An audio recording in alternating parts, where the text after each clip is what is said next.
everybody, it's Cinnamon Cooney, your Art Sherpa, and we are back for another day of live streaming for our 12-day holiday event. And I'm so excited to be able to bring this painting to you. This is one I've been kind of like wanting to do something with for a while or visit this idea. Especially have been loving the yellow dresses and black umbrella stories that are out there. And, you know, I've been doing umbrellas like forever. So this is something that I really, really wanted to do. We're going to be doing this in acrylic today. I'm going to show you every step of the process so you can paint this at home. On the mic today is my husband, John. Hi, guys.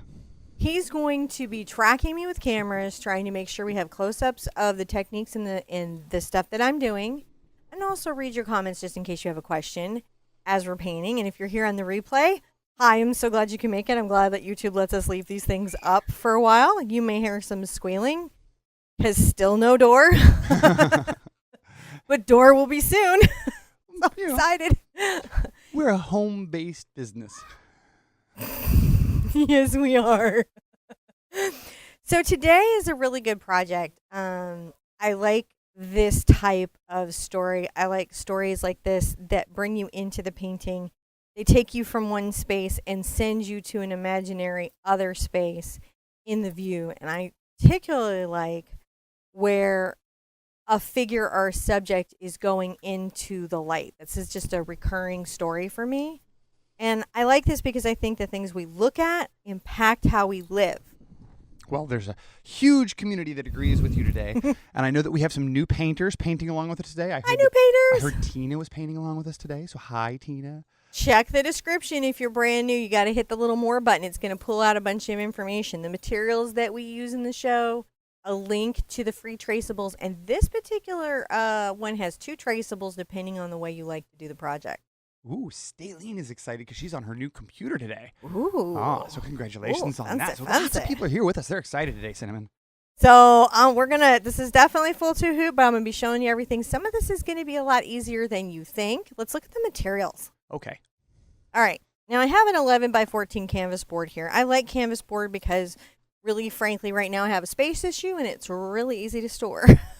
It's also an economic option. And they're just as good as stretch canvas. They just have a firm surface. I have a wish for our Aislinn to, she's got travel coming up and she wants to be pain-free, so we're wishing for that. And then I have another wish, and this is really near and dear to my heart, which is that I wish that this season that people who are struggling with addiction are surrounded by compassion, by support, and by healers. If that's a struggle that you're going through, because I know a lot of people come to painting from that, I just want to say it's a tough thing, and we're here with you, and you can do this. Yeah. Okay, so that always makes me teary-eyed. Well, there are so many people here joining us today, Cinnamon. They're very excited to be here. We've got a lot of new painters, a lot of new kitty painters with us. Hi. I see some folks from Hawaii tuning in early in the morning to say hello, Aloha, Hawaii. We are with you in spirit, Hawaii. I think is it Bonne Nuit for France right now? I don't know how much later it is. I've only got a couple things I can say. I don't know. I'm not from Portugal. I don't speak French. Okay. So the colors we're going to be starting out with, we're using heavy body paints. And to begin my piece, I've got to make this keyhole light. And to do that, I'm going to be using titanium white, Prussian blue. Just get you? And Mars black. Yeah, you always crack me up. For the whole color list, definitely check the description below. But let's start with this. I've got a palette knife here. And what I'm going to first do is take about half of my blue and half of my black and mix them together. Hey, look. They're tuning in from Constantinople. Not Istanbul? Well, it depends. I guess that's up to the Turks. Sorry. There's just no way for that not to happen. I'm so sorry, Constantinople. Really, this is nobody business but theirs. That's right. So when you have that nicely mixed, you should have, this is almost a Payne's Gray. You could use just Payne's Gray, but I like the strong blue context of this. I'm going to wipe this off on my towel to clean it. So now I have my blue, a strong black, and this middle range, plus my white. And what I need to first do is get a kind of keyhole effect going on the canvas. I like to work with a wide flat brush. Those of you that know the sponge method, this is another great place to use that. But I like to use a big wide brush. I'm going to treat myself to one of my number 30 Art Sherpa brushes.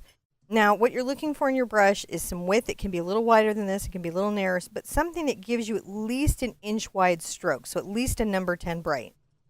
I'm going to dip my brush in the water, and I'm going to drag off the extra. And I just want to say to Zeynep who is from Istanbul, that we absolutely no disrespect to Istanbul at all. We love you at all. That was just It's a song. Those are song lyrics from a song from They Might Be Giants. So Yes. that's why we were sort of joining in with you guys. So Yeah. much love out there. Just want to make sure that everybody knows that. Love all around the world Yes. to everybody. Yes, big So, love. while we're sending our love all around the world to everybody, fill your brush. Make sure, see how my hand is barely damp? So if a lot of water were be coming off your brush onto your hand, that might be too much. And if no water were coming off your brush onto your hand, that would be too little. You want moisture here. Yeah. So I'm going to pull out, I'm going to first load my white. And you can see me going 1, 2, 3 stroke. And what do? I flip it. And I do this. I pull the paint out into this because what I'm actually doing is loading paint. Oh, you can see it here. Into the bristles, see? Oh, it tilted forward just a little bit. Wait, there you go. Ah, there we go. Right? So you see that in there? It's This is loading my paint inside very nicely. And I'm going to pull out a little of my mix. If my mix is too gray, I may get a little blue into it. See, I'm getting a little blue. There we go. And this is the light color in the center. So what's nice is to come down the middle of your canvas, pull as vertically as you can, flip, and you will probably be coming back here, lightening this a good bit, but it's good to start it out. There we go. Right, you got to know where it is. So let's take this down as far as we can. Take this up. And your trick is to be as vertical as you can be. You want your lines to be vertical as if gravity is pulling them to the earth. Right? So right now I'm just trying to get this nice effect. Now, there's a moment when I have to stop painting here. Because if I don't, I will take away all my streaking, which is where my rain texture comes from. And pull a little white on. I'm going to pull a little of my dark color on. I'm going to get some more blue into it. All right, more blue. So there's my white. You can kind of see the load here. And I'm going to start to darken around, see I'm coming down this keyhole. Oh, let's see. I think I have. Oh, And there I'll it is. just pull this down.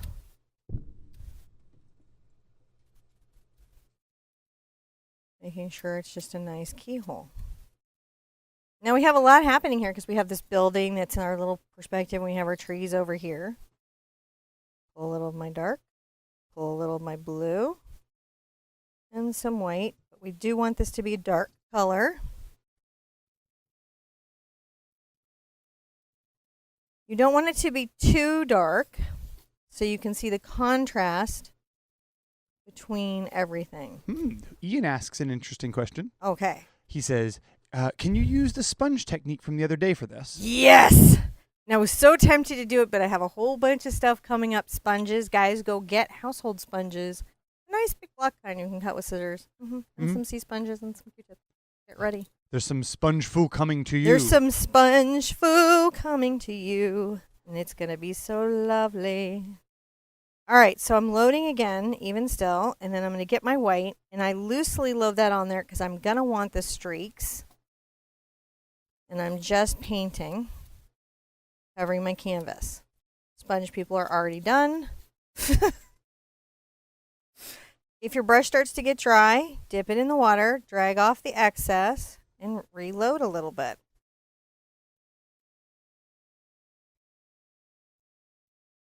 There we go. So, we're always looking to see what our brush load is like, what our moisture level is like. I'm just still trying to pull this. Sometimes when I'm at the bottom, I'll flip it over because I have a harder time getting the streak the way I want it. You can see the load there. So I just come here and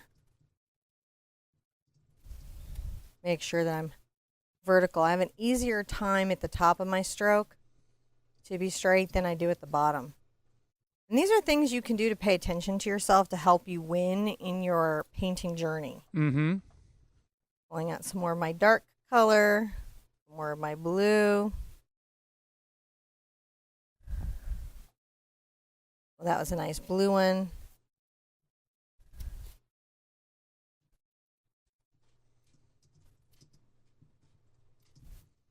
Right here. Don't want to lose all that, so I'm going to have to come back and reload.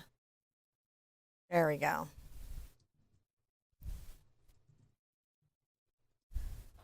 Creating a good foundation in your painting.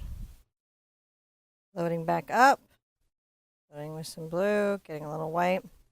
Will really help you as you go to paint it in. This is, in a sense, the underpainting that we normally do as an acrylic ground. But by putting this layer in this way, whether by sponge or by brush, if by sea or by brush, what you're going to find is that you can come and really work out your details in a way that's going to make you very happy. See, I'm getting dry. A dip, drag off the extra, reload. Smidges.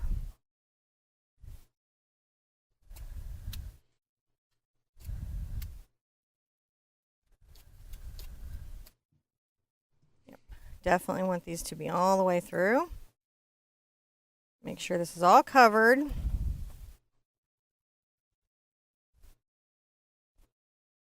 All right, good foundation. At this point, your acrylic, at least mine is already starting to dry.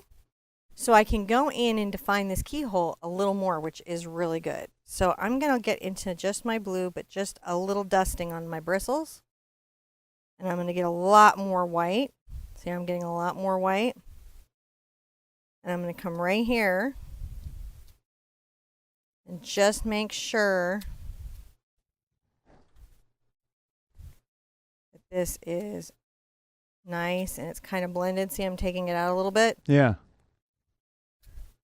Lots happening here, but this foundation matters. I'm going to come here and get a little water.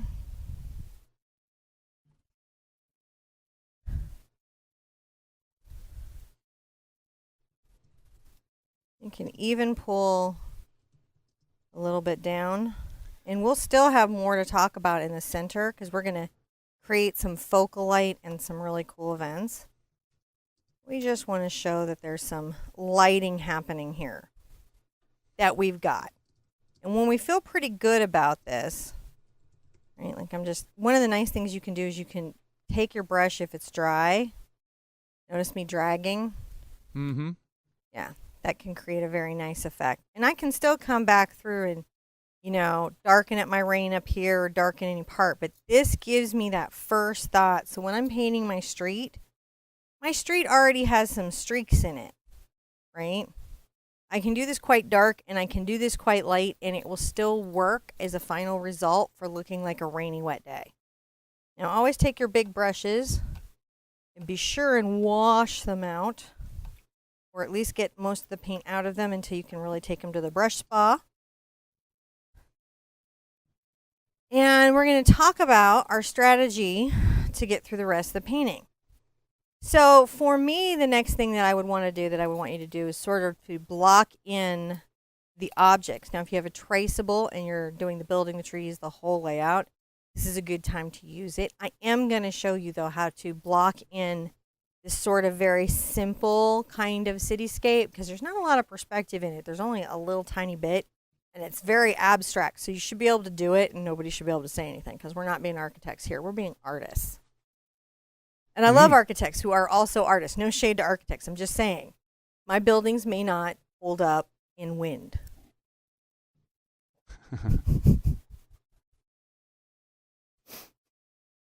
I'm going to need to dry. Okay. So that I can put my chalk lines on and show you what I'm going to do. Okay. Well, wow, guys. Thank you for coming and joining us today. This seems really awesome. There's so many of you who come and join us here for painting. I'm always so floored by having all of you here to paint with us. And I have to say thank you for coming and joining us. It's really wonderful to be able to have you guys here as a community with us. So and I look forward to seeing all of your guys painting. So please post those up. Don't forget, in the description below, there's a link to all the materials you're going to need, the Traceable, the reference. There's a reference photo, a link to our website, which has all of this stuff, and to all of the other projects that are going on that you can find up on our website. So, definitely check all that stuff out. I can think of, and she's back. Okay. All right. So I'm going to take my inexpensive T-square, like you do. Taking my measurements here also, like you do. Give me just a second, guys. Making sure. All right. So we're about 5.5. So about 5.5 inches from our bottom. Right? I come here and I'm about to say just about 5.5. I measured well. I'm going to make a soft horizontal line. Now, in this particular case, because we're not foreshortening, we're not doing any perspective, we're coming into an open street down an alley.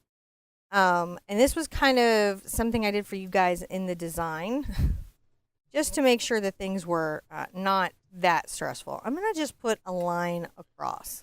Mm-hmm. It's a very useful line. Now, here coming down, and I think this is, I'm going to check my width, is like dead on about just under a hair under 3.5. Mm-hmm. A hair under 3.5.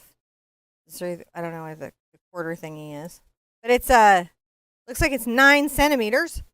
Those living where there's centimeters. Now I just took this building kind of right off the page, right?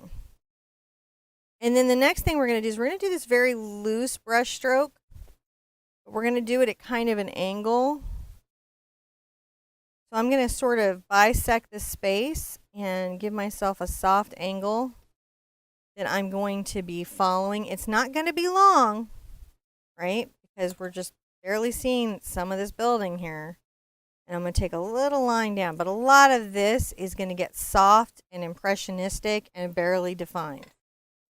I like to also, the storefront is based on the abstract idea of like, a city storefront. So you can put in like a little window here and it can have, some signage above it. I know I've got some stuff happening. And then I put in all these little blocks of color and then together, plus the bokeh, it's going to start to reflect this feeling of being a little building. Or big building, however you think about it. And then over here, I'm going to have some woods and some trees, but I don't really need to sketch that in yet. And I'm not going to put her in yet. I'm going to work a lot of my stuff out before I stick her in my painting. That's not smooth. That's not smooth, guys. Mm-hmm. So I'm still actually going to be painting initially with my original mix.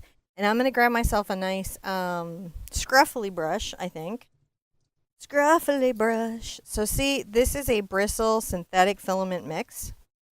It's really lovely and it doesn't over soak up water. I'm going to grab some of this and I'm going to come here and I'm going to talk about some very light little plants. So I'm going to grab my Prussian blue, right? A little bit of it. And I'm going to start coming here and right like almost a hand over, I'm going to start implying a little bush. See, I'm on the corner of my brush, and I'm just sort of tapping over. I'm not going to go very far. Just think about a little bush that could be right here. You ever thought about a bush? You can just tap your little brush to make a... I need to fix that little boo-boo in my paint. There we go. You can even come and add a little white. The outside edge here of your little bush.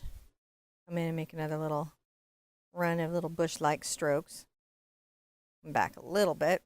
I like to scumble here. scumbling up. So we've got some little bushes happening. It's always best to make sure that there's light as possible right here because they're going to be right in the light. And that's sort of fun. And then you can come get a little more of your blue, maybe some of your black. And then I'm going to just come up here. And how I do this sort of tree stroke is sort of interesting. I just sort of, it's like a little scoop. And I just make sure that I come out and talk about things as if they're not completely even. So what you don't want to do is just make a lot of orderly, regimented brush strokes. A little more black there, but that's okay because I'm coming into this space. You can just scumble some of this back here. See how we just scumble that in? And that very act of these sort of like rough little spots actually implies the woods back there. I love everything in art where you're like, oh, that just happened. So I'm just back here with these little leaf shapes, right?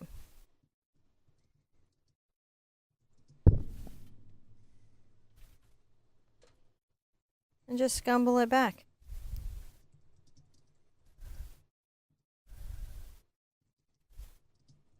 So it's good to have a brush in your arsenal that you can scumble with. I like to have several because there's several different types of scumbling and dry brushing, and they do a lot of cool effects. I'm going to maybe add a little bit of just taking the mix of the pure Prussian and the pure black together, not thin, and I'm going to put a little of a dark bush here. Can you see these little strokes? Yeah. How they are? So what a lot of people want to do is they want to go like that. That won't really work for them because that looks like a little row of corn. And you've got to think about the negative space. So if my object is here, all the space around it is its negative space. You want to make sure that your lines, maybe this is dry enough for me to chalk. There's an implied line here. You guys see that? Yeah. So see how that's not a very neat and tidy line? I'm going to just work this out. I'm going to paint this chalk out. But I just wanted you guys to see it. There you go. I want to take out my interest while I'm painting out my chalk. It's just now part of my painting. Multimedia! Multimedia. All right, I'm going to take this down. I'm going to get a little more blue. I'm going to come over here from this little outside edge. And I'm going to scumble a little bit, and then I'm going to make sure that I do my little brush stroke because I'm making another little dark mass of plants, aren't I? Plants just do their own little thing. These guys are fuzzy, they're blurred, they're through the rain. They're not supposed to be in focus. None of this is supposed to be in focus. Right? So, that's something to keep in mind.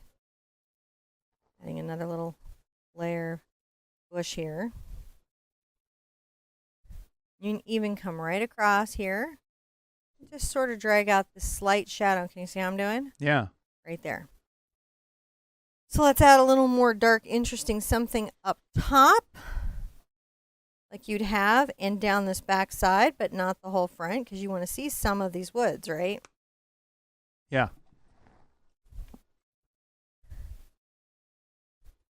I want to see some of these woods.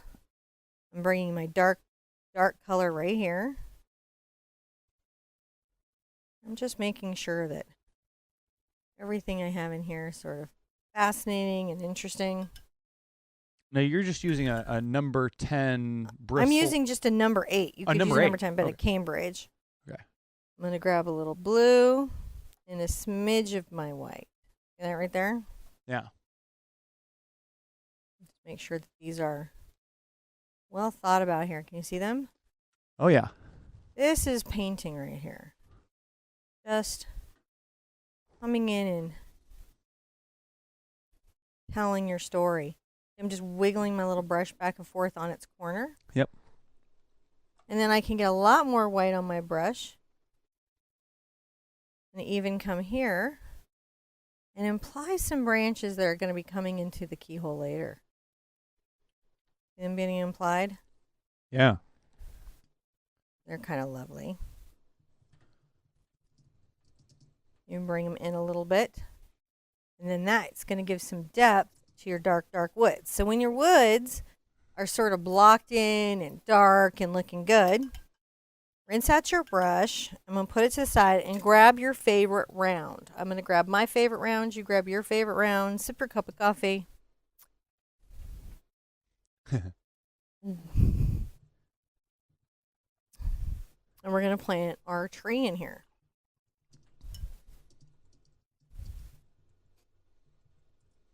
So I'm going to get my blue and a little of my black.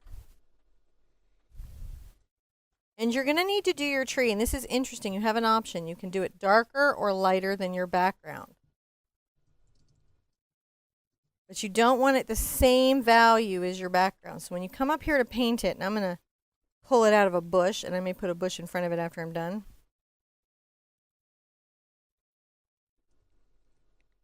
So I'll put my little bush in front of it after I'm done. I just want a nice little tree. There's my trunk I've thought about. So this is my blue and black and white, and I'm just picking a color either much lighter or much darker than my background.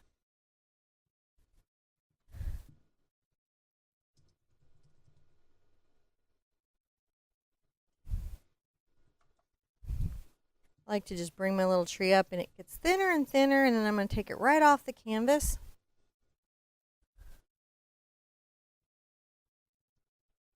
Let's say I'm going to grow a little branch right here.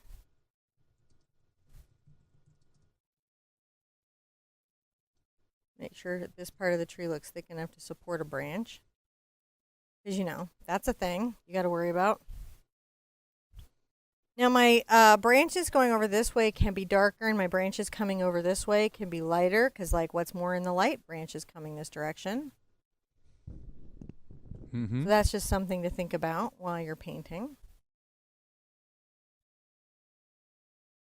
And it's nice, this like muted space. Have fun with your tree, you know, do it any way you want to. Got a couple little things happening there. I'm going to imply some more stuff happening over here. And then when I'm ending my stroke, I just take it out on the edge, and that gives me a little bit more of a branch. When I'm coming to the dark side of my tree, not only am I going to come up my back of my tree with like its shadow color, like the beginning of my implied shadow, but any branches I bring over will be just slightly darker. You guys see that? Yeah. Because these are more in the deep dark woods. So to have them be believable, they should be darker than what's around them.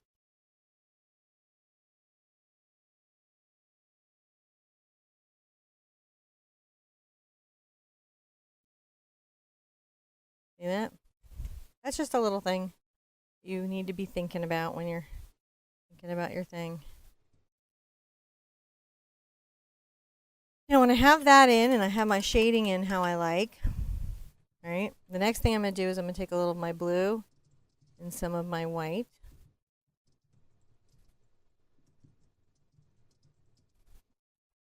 And make sure that I'm whiter than that. There we go. Put in some little leaves that I'm implying here. See these little leaves? And I may even come and highlight some of the tree. You know what we're doing? Yeah. You can even come on the inside of that branch. And on the front of this little guy right here. We're just giving it some dimensionality. Even though it's in the rain and even though it's grayed out, it still has some shape. And there we go. So we have that going. And you can also come in with the light color and give yourself some little twiggly bits. Mm-hmm. Little twiggly bits are always fun. If you need to add water to your brush to improve flow, don't forget to do that. So that's just a fine line, and I think little twiggly bits are always sort of fun because you can be kind of crazy with them. Right? And then you can get right into some light colors. And there we go. So when we have those, when we have all that, I'm going to come in with some just blue and a little of my dark color. And I'm going to make this final darkest little bush happening here. You see the darkness? And I'm using my bush knowledge to make sure I'm making interesting negative spaces, leaving space open so that my mind can finish the picture and do that. Now I have that and I want a great reflection. I mean, that's really what essentially I want. So the first thing that I can do, and you really got to do this wherever you have control over it. Sometimes I do better if my painting is on the side, is you're going to pull down this dark color straight down. I may have to put out some glazing medium. This is going to help me improve the flow of my paint and reflection. If you don't have it, just make sure your brush isn't too dry.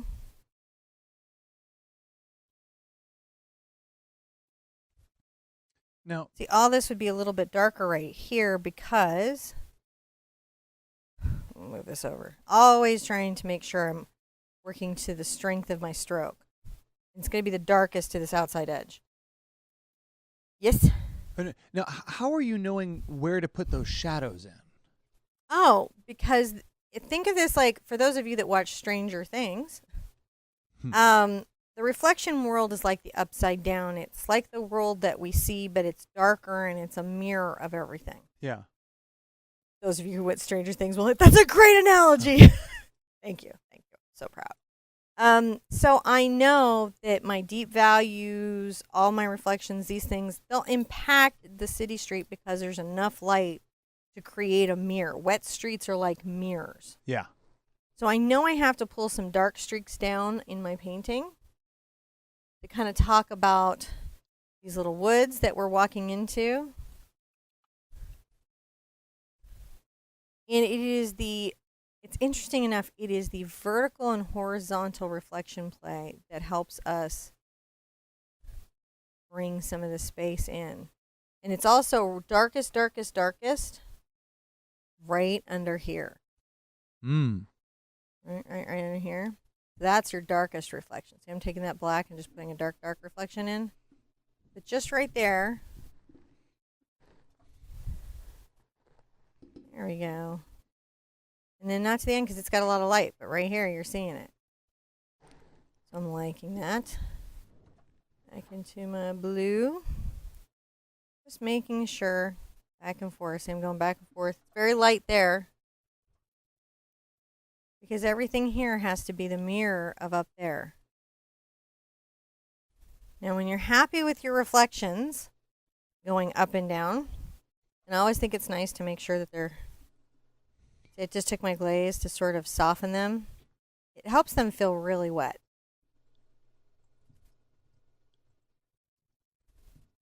Now I'm going to talk about the things that I'm seeing in the world down here. And I'm going to rinse out my brush, right? Because we've got this tree. Now the tree is sort of fuzzy. It's sort of there we go. We want to make sure that it's going to show up down here. Sometimes it helps me personally to flip my canvas over so that I can make sure that I'm sort of talking about what I've got to talk about.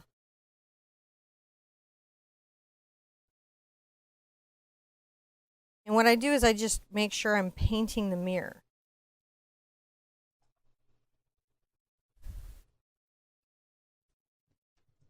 I'm just doing it with this brush because this part of the painting isn't really, detailed, is it? Showing the reflection on the trunk.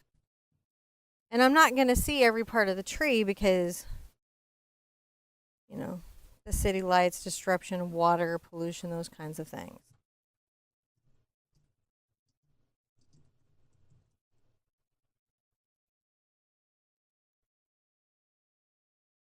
Just making sure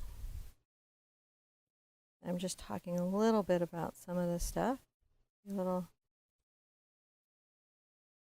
soft little reflection of that there.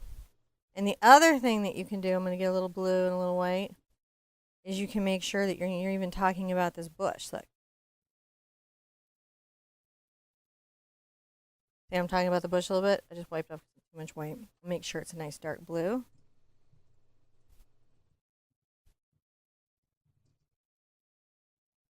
And you can come in. You can do a little of your highlight bushes. And coming back, right? And I'm just light here. Now look at that. When we flip it over, it's going to be a pretty decent reflection. And no, you don't have to be like completely like, you know, reflections are distorted. There's angle of light. You just want to show that what's here exists down there as well. I'm going to sip my coffee. How you guys doing? Good. You painted a reflection now. They painted a reflection. They love the sci-fi references. Huh? They love the sci-fi references. It helps. It does. It helps. I was like watching the whole thing. I'm like, oh, it's like painting a reflection with terrible, terrible creatures that eat your face and snow everywhere. That place needs my splatter brush. Yeah. Shameless self-promotion. Yup. No more of that. Yeah. More. The antlers have told me I need more coffee, and if I don't get it, they will get me. You know who we have to keep the coffee away from? Twix. She is a coffee thief. Little. I have to watch every cup now. Yeah. Little. If we leave a cup on the on like an end table or something, then what happens is you get this little dog that comes back with this plastered face that smells like vanilla or hazelnut. Okay. She smells very good, but is very, very exciting. Not good for her. Yeah. It's not an antioxidant. I'm not into. No, she's very excitable. I'm going to load up my bristle brush with a little of my blue and black mix and some blue. I'm going to definitely use my glazing medium here. And I'm going to start talking about my building a little bit. But it's interesting. I want to do this thing where I like pull it down and I'm going to listen to my line, but I want it to be a little bit soft. Can you guys see what I'm doing here? Yeah. So it's not a clearly defined hard line. I'm going to just pull this down. Glaze is a big deal here. Now, when I'm at this outside edge, I can be a little bit lighter, and then I will pull it stronger down the front edge. So what I would say is I am doing a very impressionistic building here. A lot of people avoid buildings because it's so hard to get the perspective, and I certainly get that. But if you can master this sort of trick, you can put a lot of architecture in your artwork and not be too worried about it. Now, where she's going to come, I may have to darken her.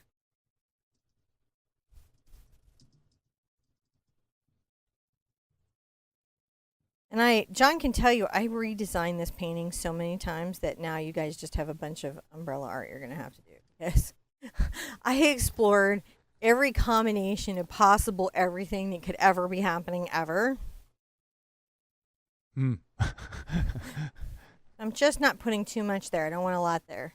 What's funny, babe? Just I love watching you paint and how everyone interacts with you. And just it's very fun for me to get to see this and sort of when people are late and chat and they show up with virtual donuts. I love virtual donuts because they're the kind that don't get my doctor mad at me. That's right. Virtual donuts are good heart choices. Twix should have virtual coffee and virtual donuts. Yeah. But does not. Does not. She's sneaky. She's sneaky and finds the real coffee and donuts, which I should not be having. You should not be having. I should not be having. All right. So I'm taking this Prussian blue and I'm just darkening my building a little bit. Can you guys see how I'm doing that? Yeah. I'm just sort of creating this space, this darker, this forefront that's happening. But, we're going to be lighting it up. So it's going to start pulling forward as we do that. I just want to make sure that I have a nice structure that I'm enjoying a lot. All right. Pretty good. Now, this gets fun. I'm going to rinse my brush out. Let this have a little dry because I found this whole side of things to be very playful, very enjoyable. This is actually all based off a bunch of requests I keep getting for different paintings. You guys like, can we paint this? Can we paint that? Can we paint this? And I'm like, sort of the country and western mashup of all that. This is quinacridone magenta. I'm also going to put out some cad red light. Ooh, the big ones. Huh? You're rolling out the big paints. The big colors. All right. The queen. Sweetie, you grabbed me cad yellow light. Yeah, look at that. See, that's yellow. That's a super yellow. It is, but it's light when you need medium. Oh, sorry. John helped me this morning lay stuff out, so I'm not being mean at all, and it's impossible to know what paints I have, and I don't expect anyone to actually know that. Perfect. I'm putting out some. So here's the difference. Oh, yeah. This is a lot more to the orange. This is a lot more to the green. But those are the super bright paints. They're very brightly pigmented paints, for sure.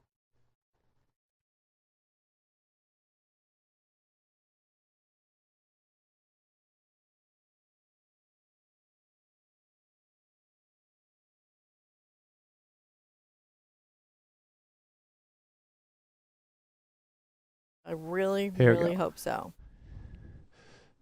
So I'm reserving the zinc white for when I'm painting my girl because I needed subtle highlights here. All of this should be pretty fun, though we might do some in our bokeh. But this is all you need to pull out, just put out to start, doing your building. Grab a square brush. I think a smaller size is always good, and I like to dry brush, so I'm going to again get a bristle. But any size brush like this is fine. Maybe I'll do it with this because you see me do this other one. So I'm going to do it with this number 6. What I'm looking for is a brush that is going to give me a nice square edge so I can easily block in my objects in the building, and also so that I can be like very expressive and loose with it. So I'm going to grab a little of this color right here to darken this at first. And I'm going to come here and I'm going to sit there and say, all right, here in the lower half of the building, I'm going to paint a somewhat rectangular shape in blue. I know, living wild.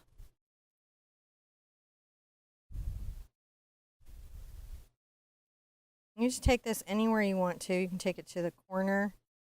So think of a shop window, how it reflects light, what it feels like in the city at night, in the town at night.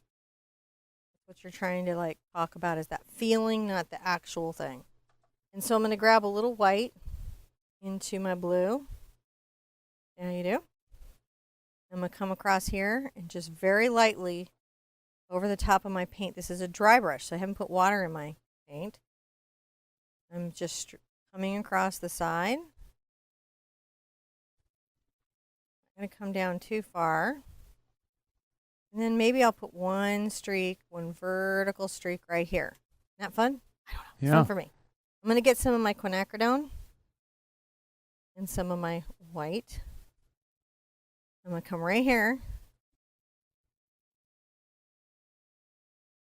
And pull some of that down. Can't tell you how happy that makes me. Just in every conceivable way.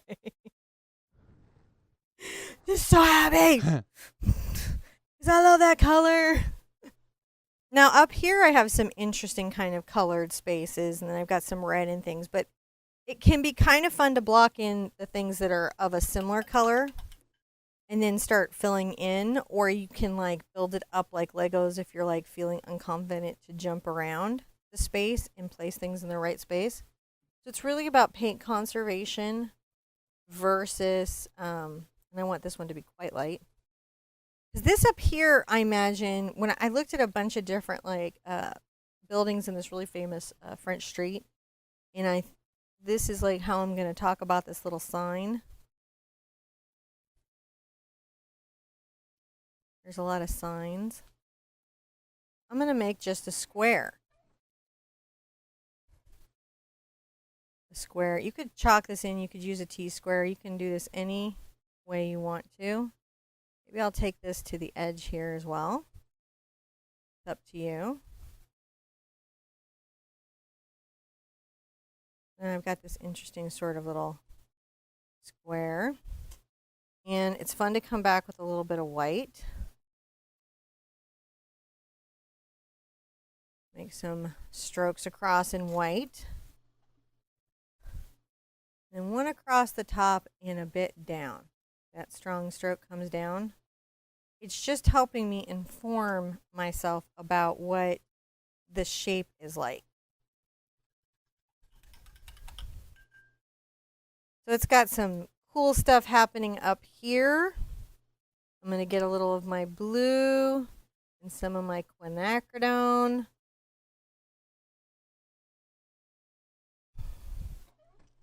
I'm going to come across the top here. And this is so like muted. I'm going to pull that down pretty far.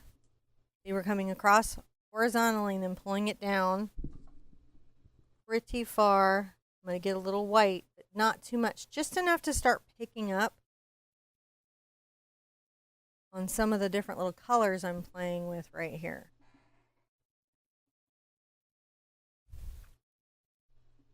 Just, and then you can, I'm going to bring one down here.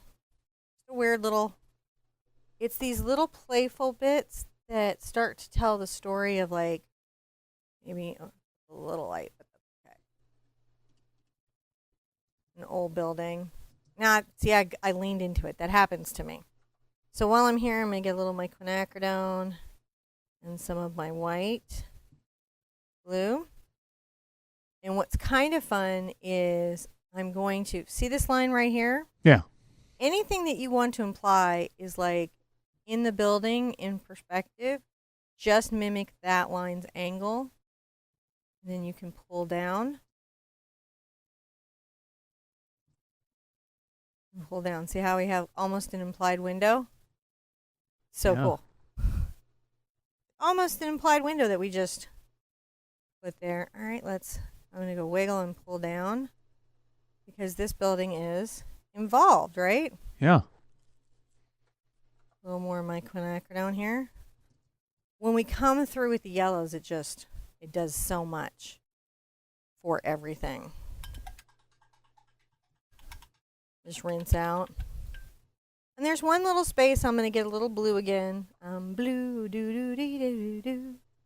So, if you're really new to painting, even though this is a very low pressure activity, particular building, if you have not painted very expressively before, this can be really challenging. I put another little square there. And I'm just using my brush, and you can already see the building starting to come into its own and take on a life of its own. I'm going to put some paneling in a little later, but for right now, I'm going to get my white, and I'm going to come around right here.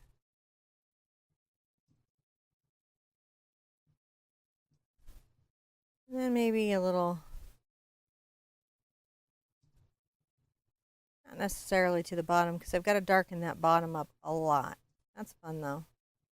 There we go.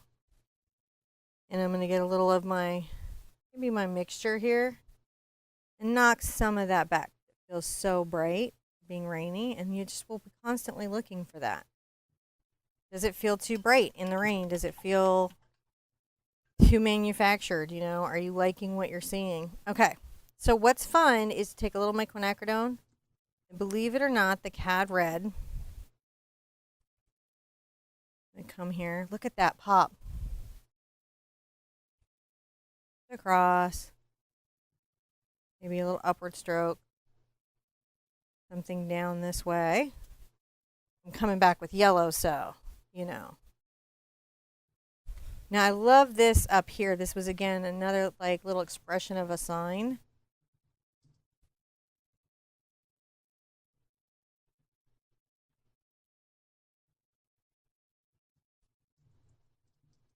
Little, very expressive mark. See how it's, like, all very loose?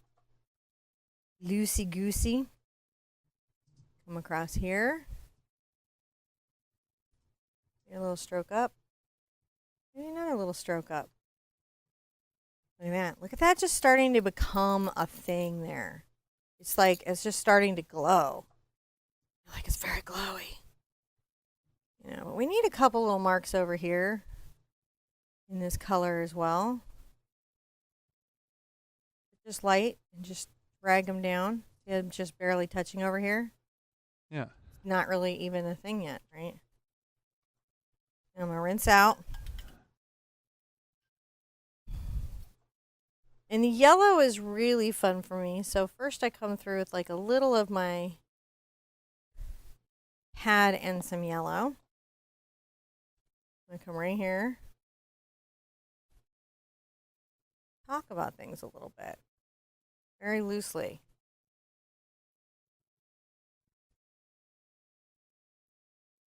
And I can definitely get right in here. No. Just pull some down here and across. Look at that. Yeah. Fun. So Chrissy had a question here. Hi, Chrissy. She says, I more always learned to paint dark in the back and lighter in the front. The painting with red, and this painting you started with light in the back. Well, because lighting is the reason you would paint it differently is the sun moves. Yeah. It really, at the end of the day, artists just talk about how the sun impacts all the objects on planet Earth. And sometimes you will find yourself, have you ever been walking somewhere and been in a dark tunnel of trees, but the end of it was illuminated, or at the end of the tunnel? Mm-hmm. It's really always about light sources. So we have some light sources here, and we have an unknown light source here. Mm-hmm. And even though it's nighttime and it's actually quite dark, these two light sources are impacting a lot of our figure. And then, of course, there's whatever's happening over here off our canvas. And so it's just thinking about those things and how they can happen. So it's a good thing to go darker to lighter, but it's just one way, and it doesn't really cover universal. Everything. It's not universal, especially in a cityscape where there's weird lighting sources that can happen, backlit things, frontlit things. It's a thing. And also, I mean, you also paint some load things. Up a little more yellow and red mix and come over here and make sure I've got some. Now, I've also noticed that sometimes you paint a light coat down before you'll do another color to help with the coverage of the student paints. Mm-hmm. So that's sometimes another reason why you paint something white back in the background or light colored in the background, huh? Yeah. Definitely. So you're just sort of putting some emotional lighting. I am. I'm talking about these signs and how they're impacting everything else. It's sort of interesting. You know, it's good to come through with some pure pops of color. So I got some pure CAD here, you know, and you come through here and just drop a little bit down. And you can put some right here, you know, where it's up front on you. And I think some just bright yellow and a little white's good, because we have that kind of light, don't we, where it's like that just like intense yellow with a little bit of white. So I'm just pulling some of that out. So I have some of that. I'll put some here. All over that. Across here. This definitely needs some, because it would be like totally being impacted by everything around it. A little more white. Putting that there. I mean, it's fun, right? Where could it go? Now, I've got to give this some boundaries, and then I'm going to darken this down here like rain and stuff is hitting it. So come around this and just give it a little kind of loose frame. That really creates that contrasty pop. It does. And it doesn't need to be perfect. You're just creating the sense of a structure that you can make out. You know, so you just get it in where you're happy. Your brain kind of does the rest. Your brain just does the rest. And one thing I think it's nice is to put a little of that Quinn and phthalo reflection in there. Whoops. Drug a brush all through my paint. Huh. Now, is there a hard, fast rule on when to use gesso instead of black? No, there isn't a hard and fast rule per se. Was there a guideline on when you could or should use gesso instead of lime? Yeah, so gesso, what it is gesso is a controlled ground. It's not a sealer. It doesn't protect your paint from anything underneath.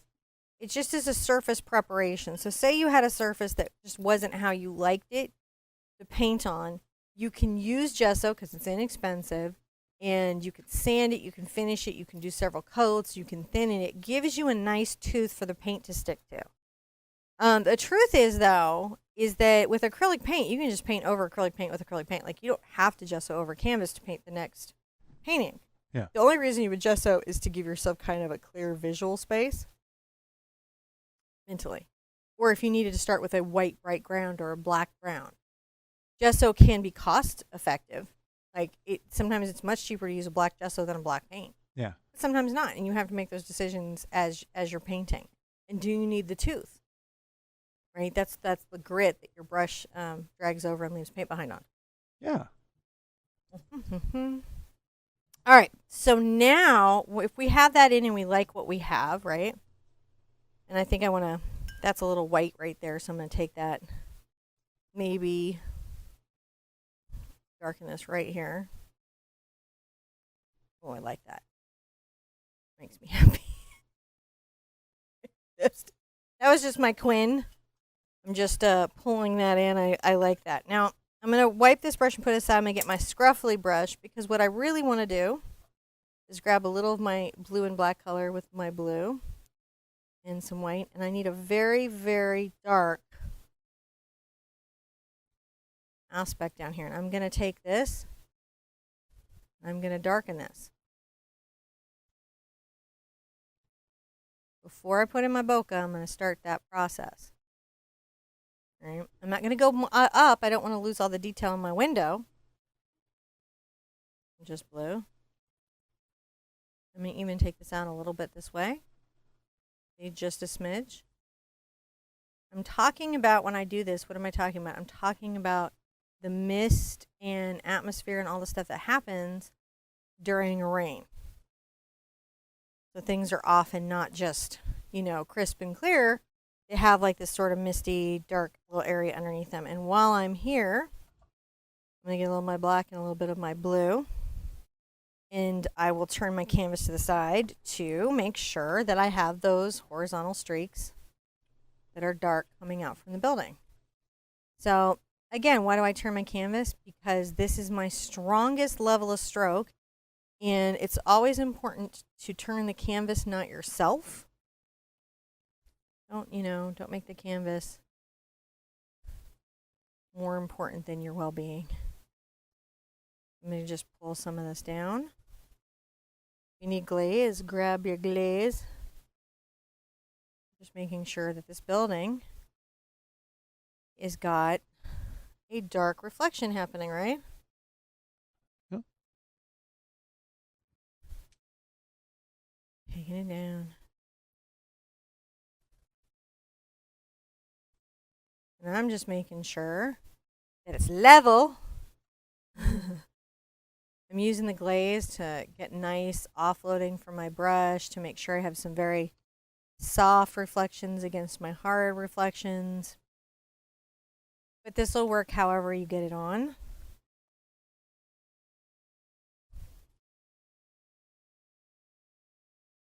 I'm just darkening here at the curb. Just make sure that they're straight up and down, because if they're not, it won't feel right. That's the biggest thing that will mess up. You can paint these, you're going to love when I do sponge. You can paint these so loosely and abstractly as long as the directionality of the reflections works. So you get that, you've got everything. All right. I've got to dry that so I can both do bokeh and the reflections under the building. All right. So let me dry it, and John's going to say hi to you guys. We're going to finish this up, and then you guys get to decide if you want to put the girl in or not. It's a pretty nice landscape as it is. Mm-hmm. Okay. Hey. So I'm looking forward to seeing everybody's painting of this today. So it's got, This has been a really interesting one because this reminds me a lot of a lot of the cities that I visited, from Seoul to San Francisco or New York.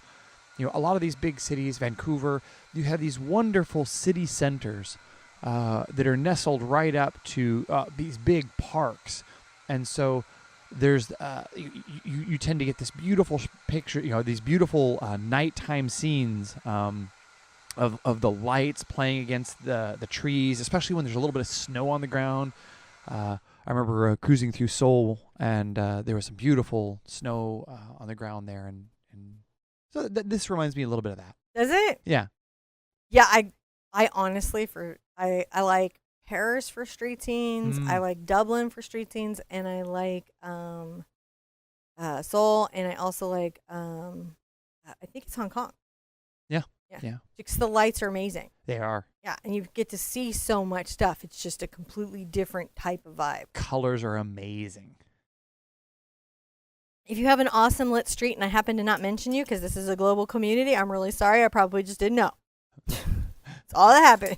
We are a global community, but only somewhat minorly traveled. There you go. I'm going to pull out a little white and tip a little yellow into it. It doesn't matter even that a little blue gone in it. I'm going to come over here, and as light as I can, I'm going to start reflecting my upside down. Right, a little bit there. And come here with a little bit of that happening here. Pull some down, but not too much. It's interesting, right? So I'm going to get a little more yellow now. Come right here and see, because we know we have this here, right? So what do we have here? We have some of this happening here, and then a little bit of a thing there at the end, and I'll have to put that in.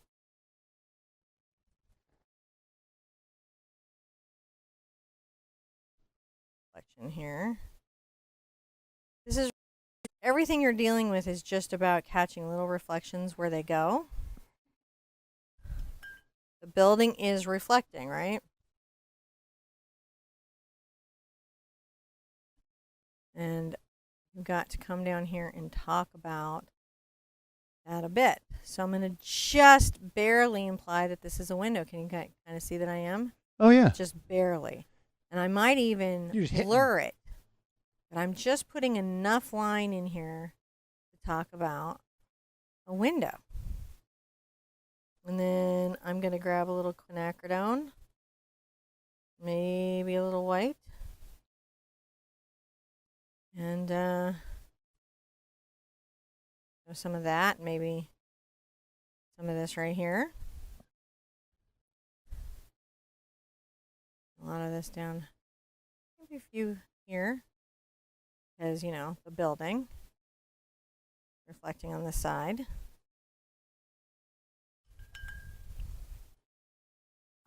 At the time, and I thought this was really good, I did over here, I even did like a little faint kind of 4 squares that could be that window. Okay, just implied objects that could or might not be, who knows, happening in this space. Because it's all reflecting. When I come back with my water reflections, it really comes together. So strong in the red, but not totally red. I'm going to come here.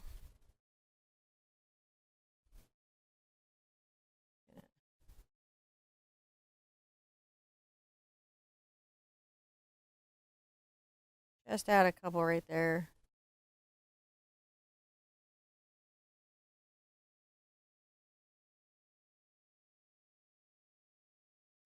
Turn this right side up so I'm feeling like I'm seeing everything okay. Because that's when I can come and be like, all right, I'm going to get some of my dark, and I'm going to pull a couple of structural things, right? And that also will help, show what I've got going on here. It doesn't have to be perfect. And I can pull this dark, look, right over. Something people don't think to do. Just starts to wet it up. A little of the pink, maybe a little white.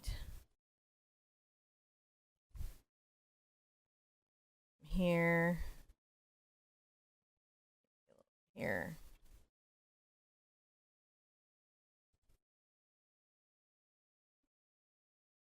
A little of the red.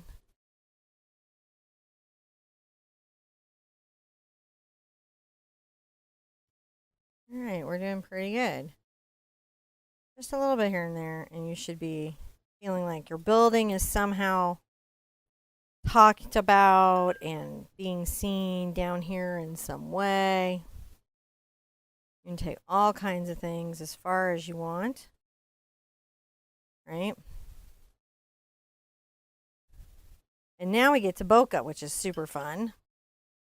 Bokeh is super, super fun. It is good to, if you can put one more level of dark right here before you bokeh.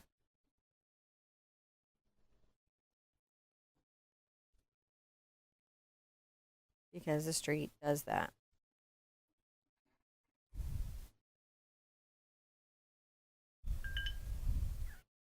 I'm just making sure that I like what I have in my reflections. And they feel like what I put on my painting. So obviously, we talk about things, we imply things, we say things are here, but we don't like really distinctly paint them in, do we? Mm-hmm. There we go. Just a little implication of a slightly out of focus paneled window that could be there. Now the bokeh is really fun.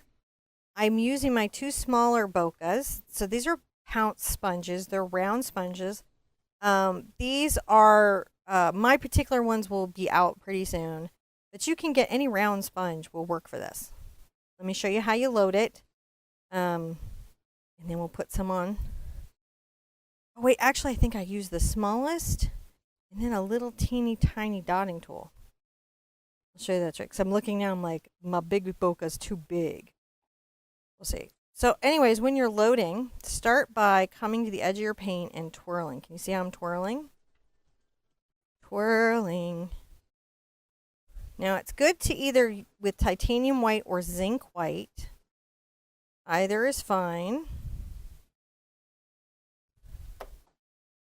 You know, give yourself some tonality. See how I put some white right there? What that's going to let me do is I can come here and I'm going to press in and spin. Press in and spin back. Maybe one here kind of coming off. Now that's giving me some things. Maybe I'm going to load into my orange right now. My yellow. So I go orange, yellow. I can pop some of these on. Those are always fun. Get into some of my quinacridone. So these are all the colors, really, aren't they, that we have in our painting? Oh, I like that one. That's a really great one.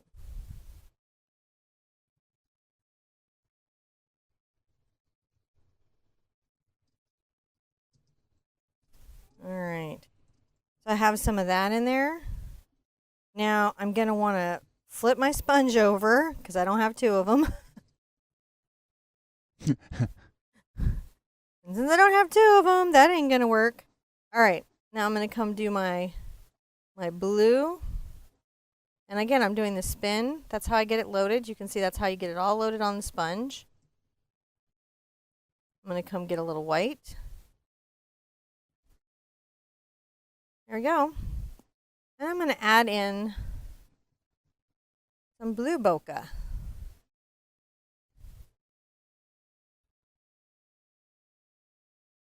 Like you could have, right? So then this gets very abstracted. Like an almost white one in there. There we go. So I have that. Now, when you're done with your sponge, be sure and put everything that you're using in water so it doesn't dry out on you. So I now have a fix for that. And you can imagine how I'm sticking a brush in to make sure that it's soaked and dunked and, you know, exactly how it should be. Now I'm going to look. I had earlier a pencil with an eraser attached to the back. I think this will work. So the rest of these, I'm going to dip the back of my pencil, which has an eraser. And I'm going to make some dots. They can have some color on them. So if you can load with color, that totally works. And swirl it too. It just gives me some smaller size bokeh. And I like to have a couple sizes of it.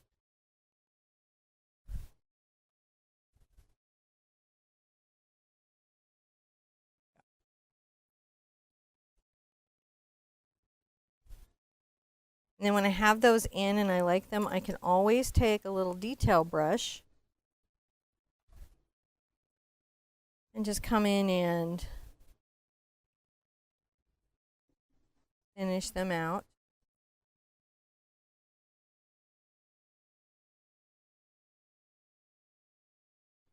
And that'll also give me some different shapes as well.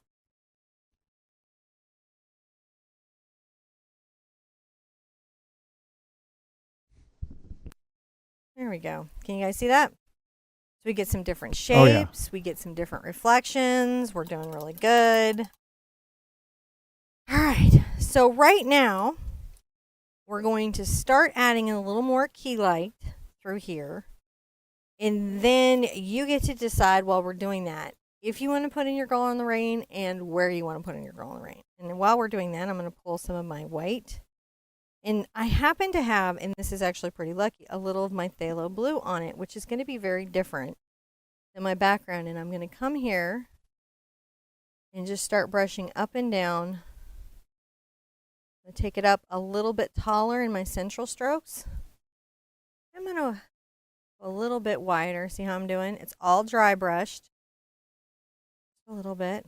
And then I'm going to pull this down through here. It can have a little blue. It can have a little Prussian. It's all fine when it has. It just needs to be a lot lighter. I'm pulling this straight down. Some glazing medium, whatever it takes.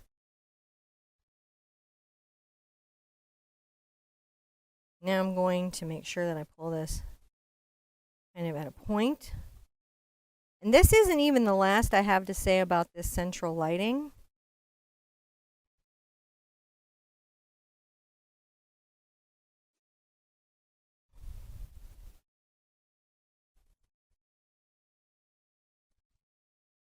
You can see I'm just adding to this little keyhole focus.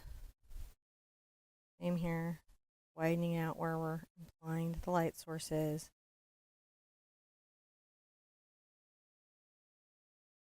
Now, I'm going to finish off really talking about my wet street down here, so it feels very, very wet. And part of the whole uniform thing, I might even put some more rain up here. And I'm going to grab a little of my blue and a smidge of my black and blue. And I'm going to come from the bottom with this darker color, much more blue. Can you guys see this? And I'm going to pull this into my street.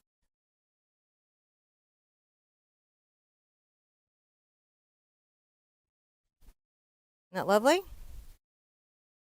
Oh, yeah. How we looking? Really good. Just lovely. It's just a lovely rainy day, isn't it? It is. It really is. I love city lights at night. I love a rainy day.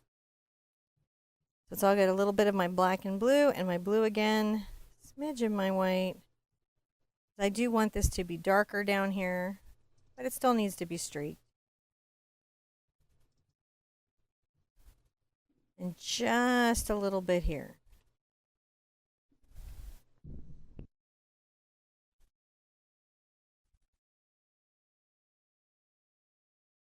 Everything is all good.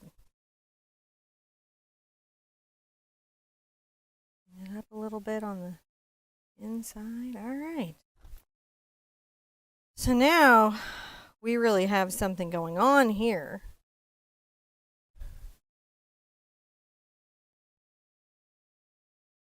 we can see this light is coming in. We can see everything that's happening. We can pull a little blue from the top too. A little blue and a little black and a little glaze.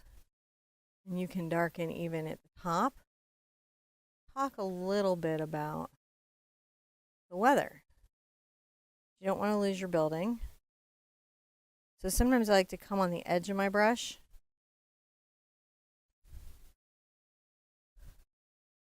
Excellent. So now I have my world. If you're not going to paint the girl in, you're going to have to put your reflections in now. So I'm going to show you how to do that, and then we'll move any we need to for our girl. I like to take one of my stiff brushes. You grab your stiffest brush that has the best possible edge. No, not my cap. Don't worry. Not my cap. I'll get it in a little bit. Mr. Cooney, and so I'm going to pick a nice brush. I'm going to pick my Goldilocks. This is my number 10, right? All of these, and you just get your best edge. I'm going to get my brush wet, drag off the extra water. I'm going to be switching to some clean water because when I paint her in, she's very bright, and I need some clean water to do that. And I'm going to just load a little bit on the edge of my brush, right? And I'm going to come here, and I'm going to tap a little bit. I'm going to come back and forth. Look at these small taps. You see these? They're not big, are they? Uh-oh.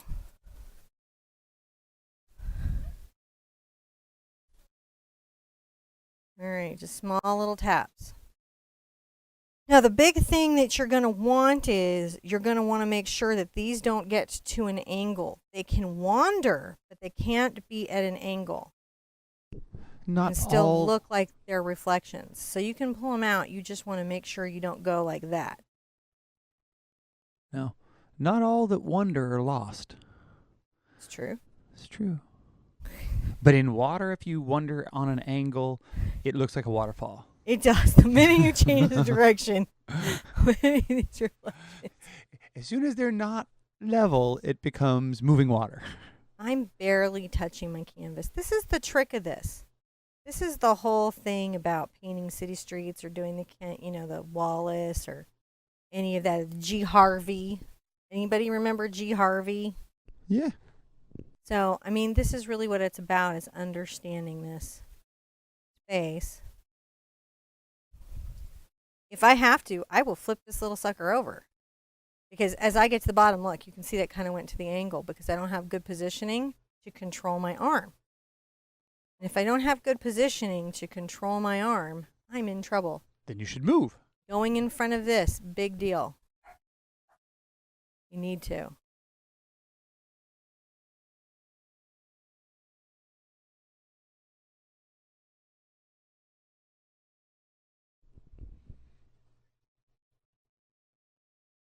Okay, feeling pretty good. Checking the positioning of everything. A check and check and check and check.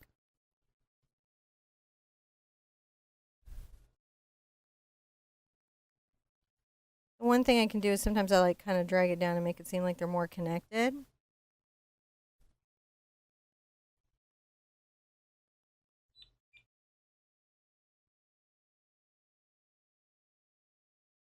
All right. And anyone you ever get that you don't like, it's pretty easy to paint it out. So don't be too stressed about it. Just put some light on your street. You're going to be back here again in a minute with some gold halo, but now at least you know how you would get that effect. How wet does that street look right now? I'm going to sip my coffee. Super nice. I and love bask that. in the glow. Yeah, that looks super nice. I love how it's just so energetic, and it has that wonderful nightlife feeling. And it's like, what's down there on the other side of the light? I don't know. It could be a party, could be that's where we're going home. You never know. It's just like, but it's sort of optimistic out there in the It is. darkness. Her dress and her moving into the light makes this a very optimistic, hopeful piece. Yeah. So the next part is we have to decide, where is our girl walking? on a Is she street. centered? Is she to the side? Where is she coming from? How is she reflected? Now I have 2 traceables. So either you trace the whole thing in early, No. right? Someone was asking, what is the purpose of a traceable? Okay, so here's why I do traceables. I think drawing is a really cool art skill. It's like I think painting and pastels and glass blowing and quilting and just all these things are very cool art skills, but none of us really start just coming into the world with a miraculous quilting talent. None of us are like, oh yeah, I can totally match up those squares and do all that math. I mean, it's just not how we are. I mean, there's a couple savant people that do that, but most of us, we have to learn a skill. And in art, because of how art education is generally, not everywhere, but generally, very young people get the impression that they're not creative or they're not artistic or they're not able to do things because they're maybe not drawing. Now, they could have great color sense. They could have a very natural, organic sense of space and design and all kinds of things. But because they're not immediately drawing, they're told that they're not artistic. So that's the biggest barrier I have found to getting people to take up a creative practice. So I started doing traceables so people could just remove drawing as the barrier to constructing art. I mean, you can learn it at any time. I freehand all my traceables, and then I just provide those to you guys for free, and you can use them to transfer complicated images onto the canvas. So that means that something that couldn't even be offered in, this type of setting now can be.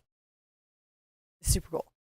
And sometimes I freehand stuff in to show you guys what that looks like. And sometimes I put a traceable in to show you guys what that looks like. She's such a complicated figure, and there's so much figure drawing involved in her that she's a traceable for this one. She's work for me even to get her great. in. Did you take my coffee? There's a new cup being made. Is there a new cup being made? Yeah. I feel kind of special.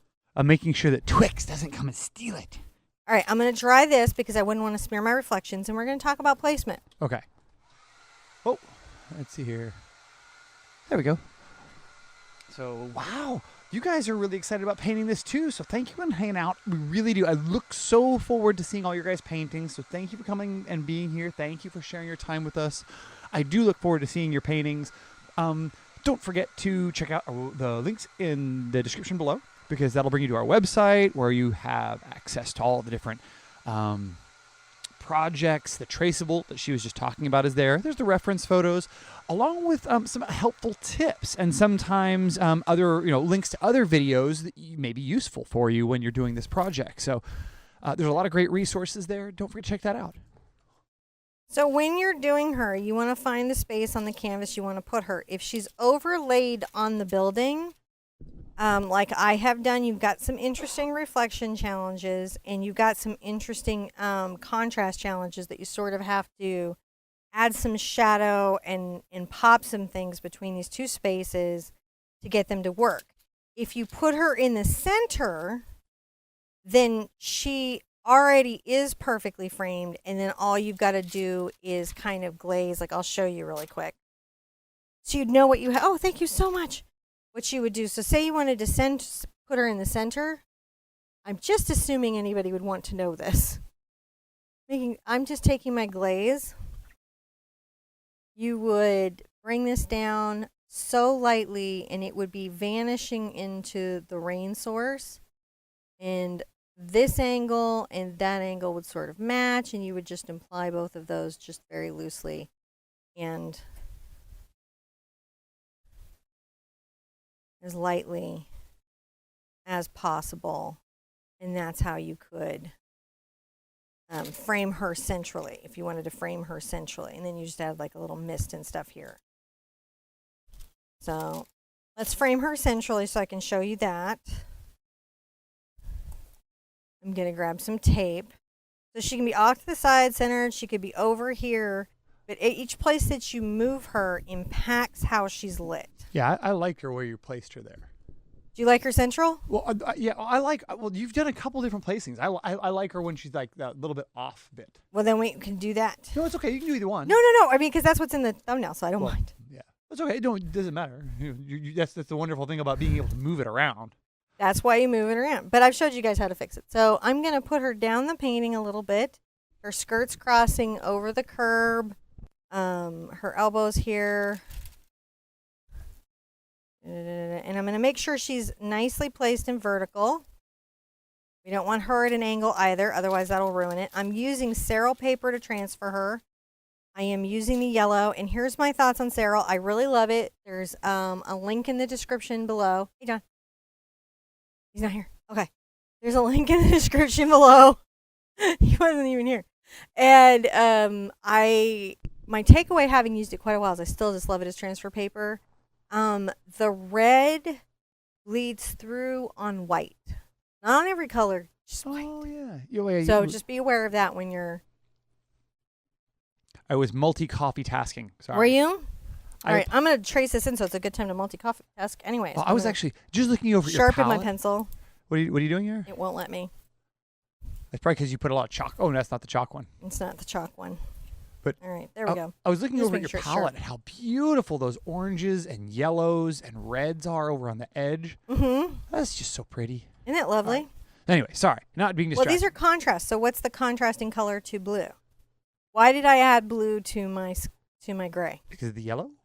Because orange is the contrast to blue. So by adding a tint of this Prussian blue, it's going to make my city lights and her yellow dress and all of that stand out even more. Yeah.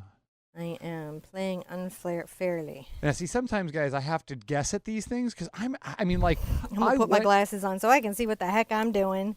You know, I would not consider myself an artist. I took a lot of art history and art courses because there was a really pretty girl down the hall, and I started to attend her classes. So I learned a lot about art history, which I would not have learned. But this is totally fascinating, and turned out that who would have known that in my switching career, I would need to have art history. I love that Tally told me you were taking those classes to date.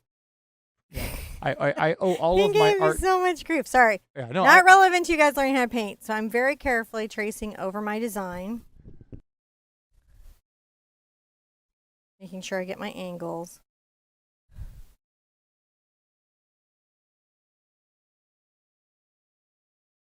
I like her little implied ruffle at the edge of her skirt.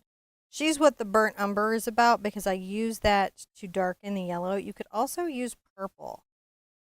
Would also work.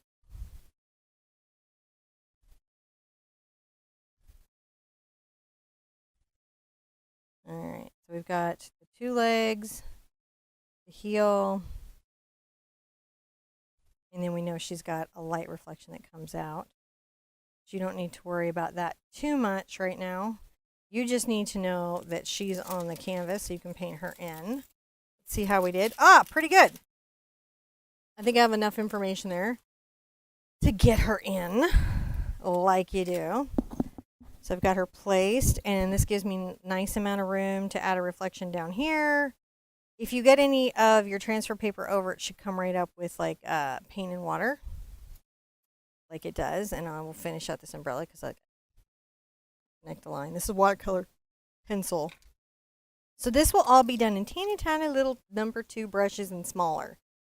Small detail brushes, like my number 2 little shaders, 1 rounds, and probably, I'm going to do my number 2 ruby satins. That's how I'm going to get her in. This is going to be my arsenal, I think. See how that goes. So I'm going to just add a little burnt umber to everything. And I'm going to put out some fresh cad because I know I'm going to be really needing it. And my paint skins over during the painting process. Fresh black as well.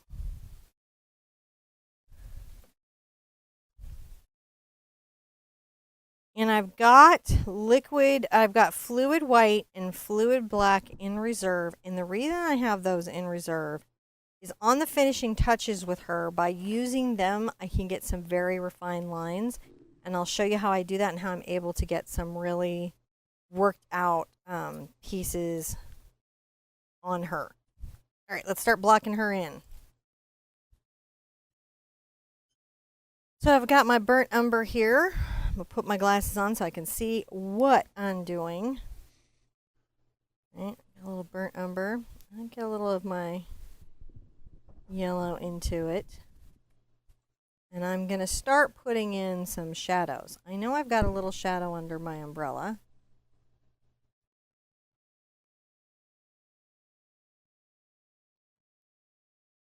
Right? Because the umbrella, what does it do? It not only stops rain, it stops light. Fantastic for that. I'm going to come on the inside. We've got to change the positioning of this palette so much. Look how much I got to turn to come there. All right, I can't wait for the new studio.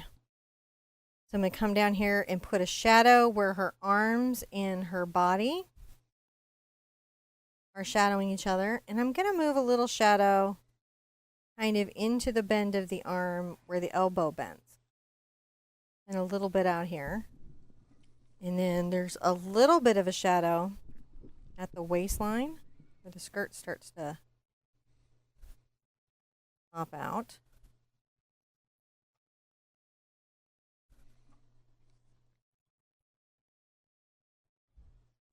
There we go.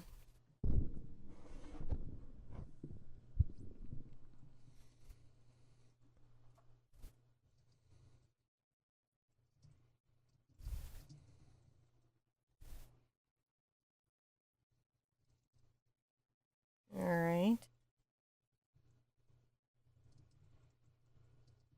Doing pretty good. I'm making sure I don't damage my umbrella space too much. Now underneath there, we're going to come back. I'm going to make sure that I've got some little fabric folds that we're going to talk about a little bit.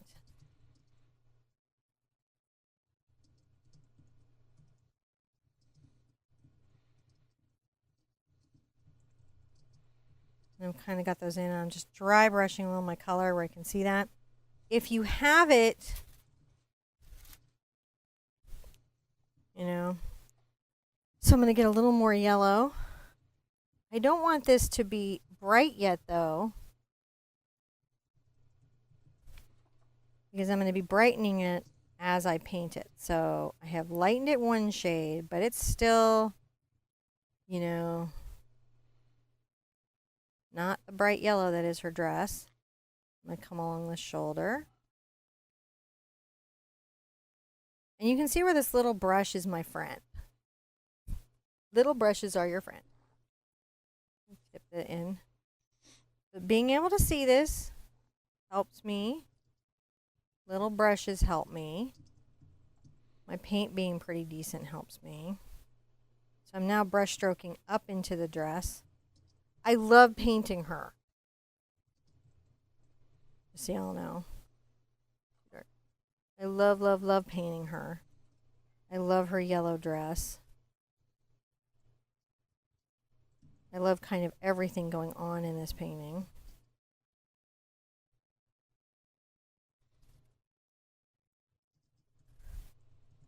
Get right into my yellow here. And it gets to be really fun when we start putting in the bright highlights and reflecting everything on the dress and on her. If I ever get a brighter color, I start to put it where I know I need it.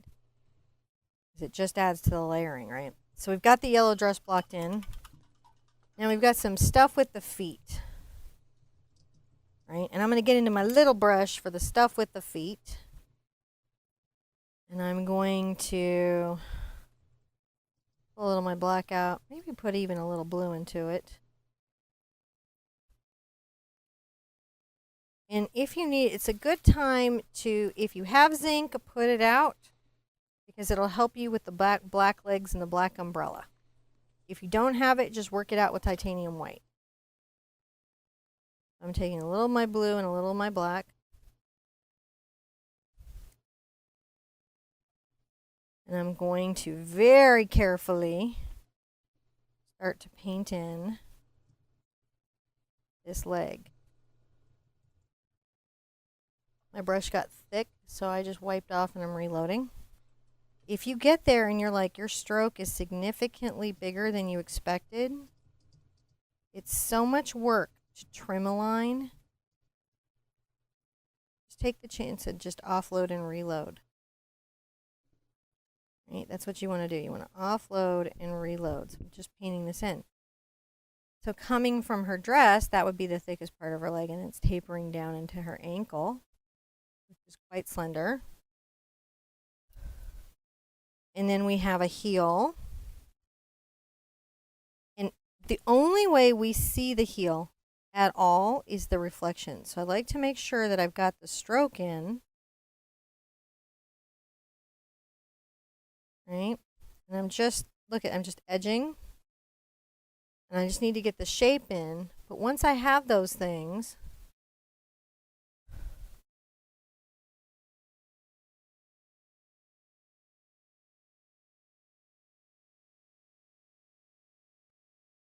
now I've got the ball of the foot.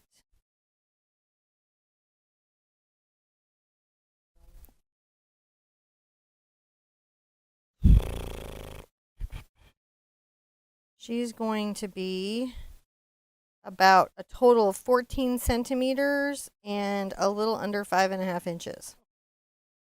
No problem, anytime.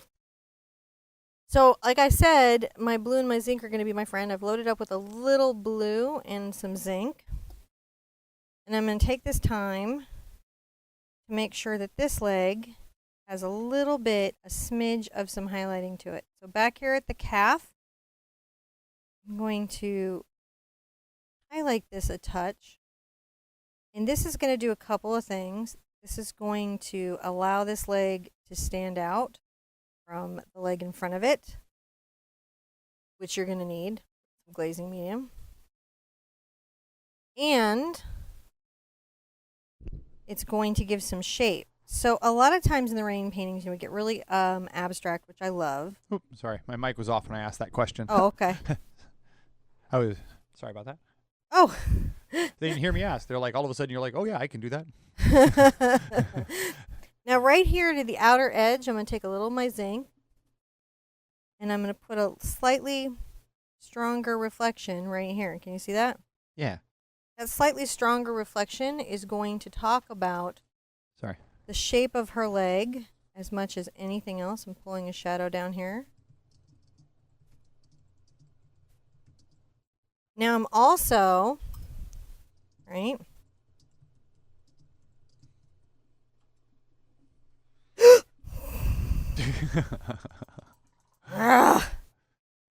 Thank goodness my water's clean. All right, erase.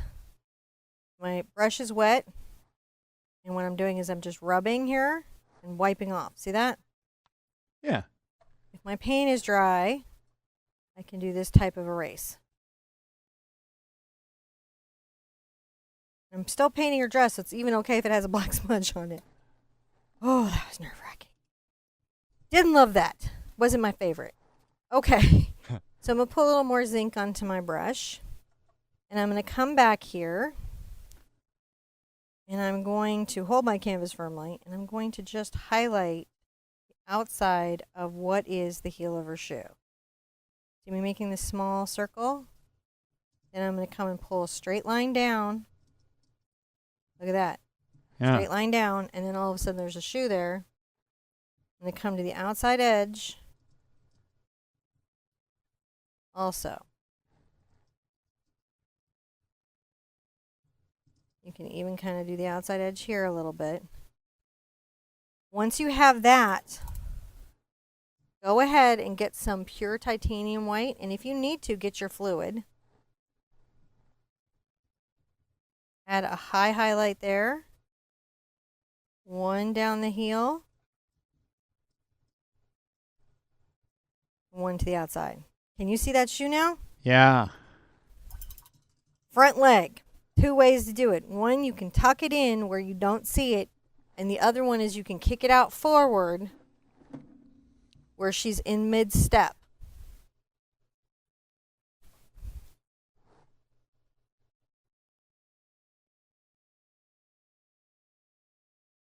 I'm going to, this leg will be darker.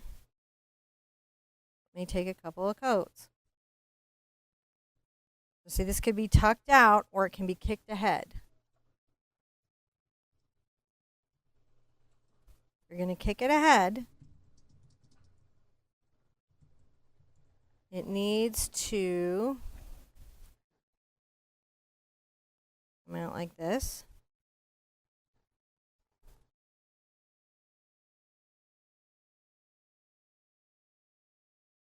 And it is going to be just through the act of incredibly subtle highlights, shadows, and reflections that we create these two spaces of legs. Now, Karen was asking, if you wanted to put, why didn't you put the bokeh in the reflection? Because it's a camera effect. It doesn't exist in the real world. It only exists in the recording. So yeah, so bokeh is typically an effect due to focus distortion from a point source of light. Yeah. And when it reflects, you tend to lose that point source, so you don't really get a bokeh effect from a reflection typically. Nope. It is possible for it to happen, but oftentimes you're going to see in a reflection you get a smear effect, whereas an actual object gives you more of a bokeh effect. And that's part of what makes this, in some ways, seem more real to our mind, and then for other people it may be more confusing. So because you're now taking that picture apart with your brain, going, how come it doesn't do that on the bottom if it's reflecting? But yeah, it's weird optical things. Now I'm just lighting the edge of her shoe, up her leg a little bit.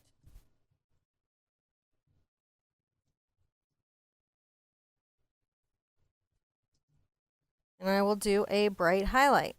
So whichever way you choose to put that in, that is 100% fine. I think it's important to have the front leg be a lot darker. I'm using blue actually to make it even darker.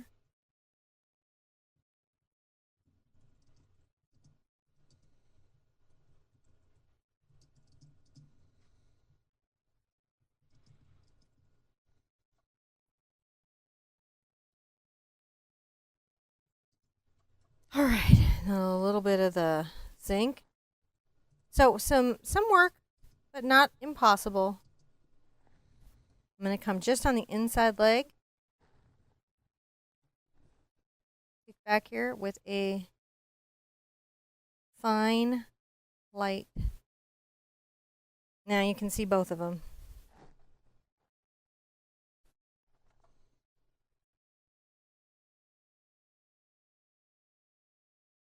A lot more. Now, one of the other things, and we're going to put this dark reflection underneath her. And it's a good time to stick it in while you've got everything kind of worked out. I've got my blue and my black. I may need to put it to the side. Underneath her foot, I'm going to tap this in quite level. And a little bit here too. See, I'm tapping that in. And I'm going to pull this back.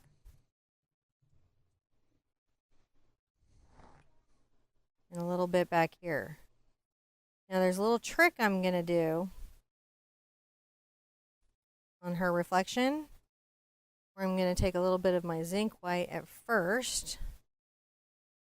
And I'm going to imply that a little light has come through as she's walking. Can we see the light coming through? Mm-hmm. I'm going to get a darker black. Ooh, for my good little pop of black. Make sure that this is also reflected. See how there's like a black and blue reflection? And if we have our bristle brush, our smaller one, where's our smaller one? Where'd it go? I lost a brush. Okay, that's fine. There it is. You can take a little of your brown and a lot of your kind of cad yellow, and then just come right here and make a loose. See how I'm going back and forth? It's very loose. Bit there, and I'm going to get a little white.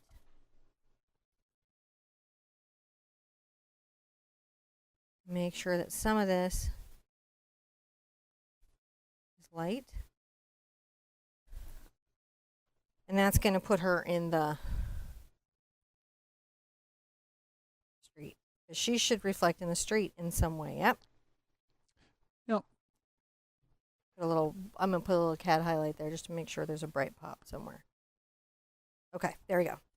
Now So that's going to help me now when I do her dress and her umbrella, because we've done the hardest thing, which is her legs.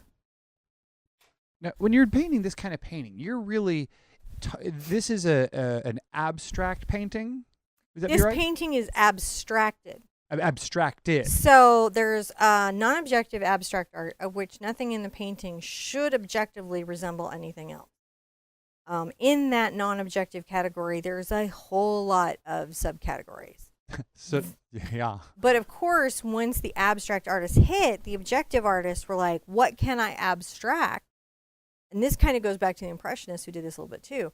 What can I loosely express? What can I abstract? What can I talk about in this sort of symbolic way and still have a piece be what it is?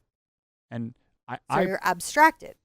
And I make jokes earlier because I find myself wanting to lean more into the non-objective reality camp, where it's like, yes, we're going to try to convey abstract ideas using realistic objects that don't resemble what they are supposed to. Yes. And so my favorite thing is like abstract and landscapes, like to come in and just very, like with the winter landscape. I love doing that. Yeah. I think this is all. I'm like, how much of that can we take away and still have landscape? It's really fun for me. So like, you know, so a lot of the lights and things in the background, you're emotionally talking about how they look. And so sometimes some people may perceive those as in different ways. Yes, and that's okay.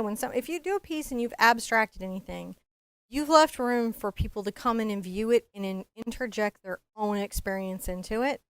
Allow them to do that. Yeah, you know, and just don't allow them to be rude. Yeah, you know, everyone can walk away from a painting with a different feeling from it, but that's our goal, right? As totally. Artists, aren't we trying to have a conversation of emotion with people? We hopefully are. It's our objective. Yeah. I hope I am, but we'll see how it works out. I love that we have so many people here celebrating painting with us. You know, we got over 430 people here hanging out, just doing this with us, and that's a blessing. So thank you guys for being with us. Thank you for coming and celebrating this time with us. It's amazing. I am putting out a little fluid paint, a cheap hack for this. If you can't get, so all the heavy body paints have a soft bodied option, sometimes called a fluid option, not the same as an ink. It's a in between viscosity between all this. But craft paint is also in that, so you can just use craft paint if you need to. I'm gonna load up with some black, and I'm gonna come here and I'm actually gonna leave my yellow if I can, so that I can get my ribs in. At each segment down here, these segments are all in darker value. I have to highlight my ribs or my umbrella structure just to get the umbrella to pop out. So in the past, and we've got some coming up that are super one hoot, but in the past, when I've done umbrella girls, the umbrella is very simplified. This is going to be a little more, if I need to get a really fine thing, sometimes I go tap. Can you see me tapping? Tapping. Not T-tapping, but tapping. Down here. So I'm going to have to talk about all these little structures, the way the light is hitting the top of her umbrella, a couple micro shadows, and some highlights to pop this little guy out. Once you understand how to paint this, though, I don't think you'll ever go back to the other way. So see how I'm just pulling in these segments? Yep. Build it up a block at a time. So I learned something from every genre of art, every expression of art. Like, one of the things that I have come to understand from the realists is the idea of micromanaging the painting. They take on a small chunk of information, not all of them, but a lot of them. This is how they break it down. And by taking in these small digestible chunks, they don't get overwhelmed by the entire piece. But then you look at the, impressionists and the daily painters and how they, everything is, how much can you say with one brush stroke? And both of these things have value. The brave painters, we just take it all and go, this is all good. Let's do all this. So I'm mixing a little blue into my black, and I'm going to come get some zinc. And I'm going to start painting the top of my umbrella. Again, making sure that I am keeping track of my segments,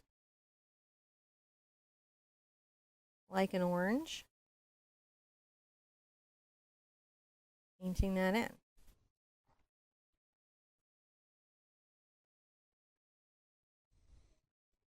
And you can see how right here, that's really helping me. When I did the original, what I did is I just painted little segments that were open because I didn't have my nice little yellow lines.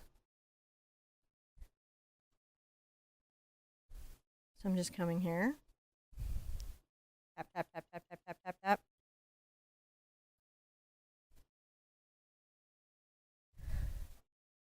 Right here. On the front segments, I lighten my paint a bit.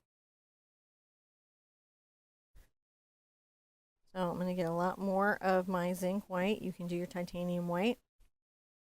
I'm going to paint this front right here.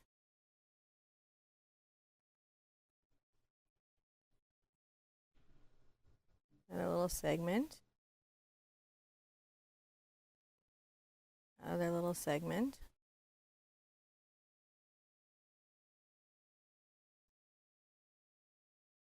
Just painting that in. Already, you can see that my umbrella has some form, right? We figured out that it's already. So, dark, dark, dark, dark, mid-tone, lightest tone. Now it's playing with all of that. It makes that umbrella feel like it is real, and it's actually, for me, like the star of this whole event. Mm-hmm. Personally, I just love it. I just love it. So I'm going to start working this out. I'm going to take a little of my black out. Maybe get a little highlight of my zinc. I'm going to come right here. I'm going to just put a little highlight right there. Another smidge of one here. These are going to be muted out a lot. Smidge of one here. And then almost in a backwards L right here. I'll wipe off. I'm going to get into my black. I'm going to come back and just make sure that I'm blending. And if it goes away, I got to put it back. This little highlight. If I lose it, I can grab it and put it back. There we go. See how that's just barely? What I'm looking for. Just barely. It's there, but just barely. Get a little of my blue along here.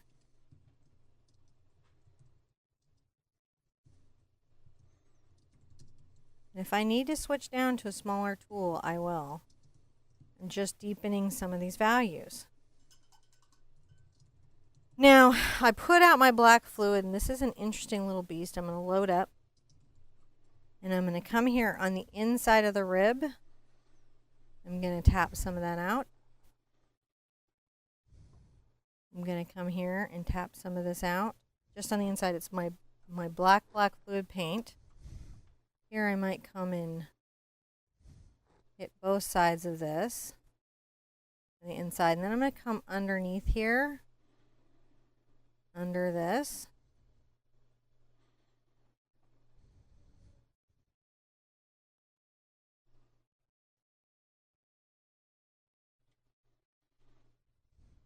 What I'm doing is I'm just making sure that this is all sleek and smooth. And where I have that, I'm going to wipe off, grab a little bit of white because I don't want it to be white white. I'm going to come right here. A little bit out.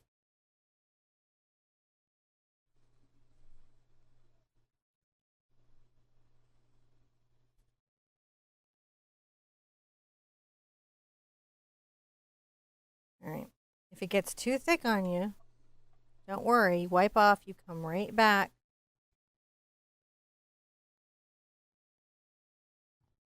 Look at that.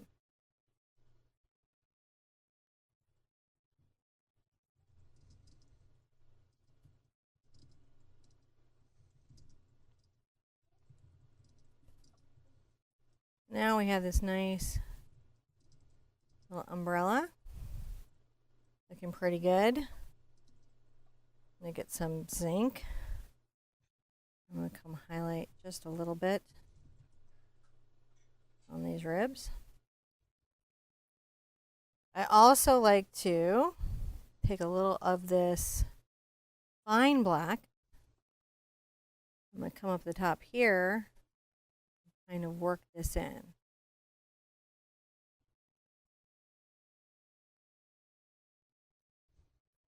You see that? Yeah. I'm taking my fine black.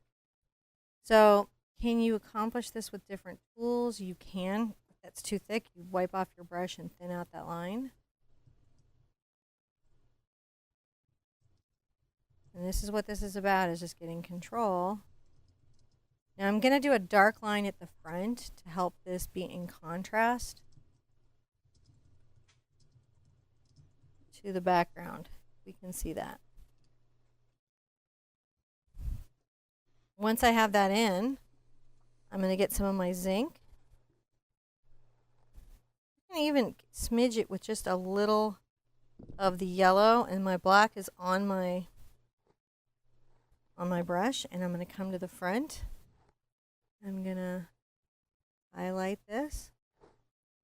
I may need to switch even to a smaller brush in a minute.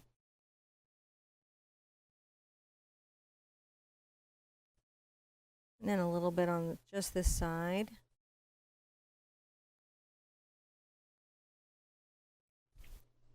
Midge across here and up. Maybe a little bit across the top here.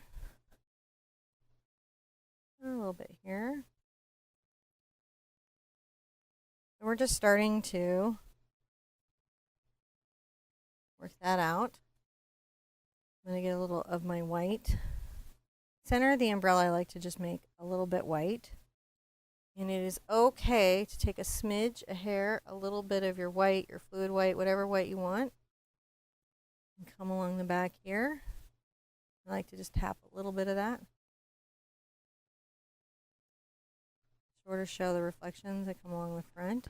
Yeah. We're just talking about like a little bit wet, it's a little bit reflective.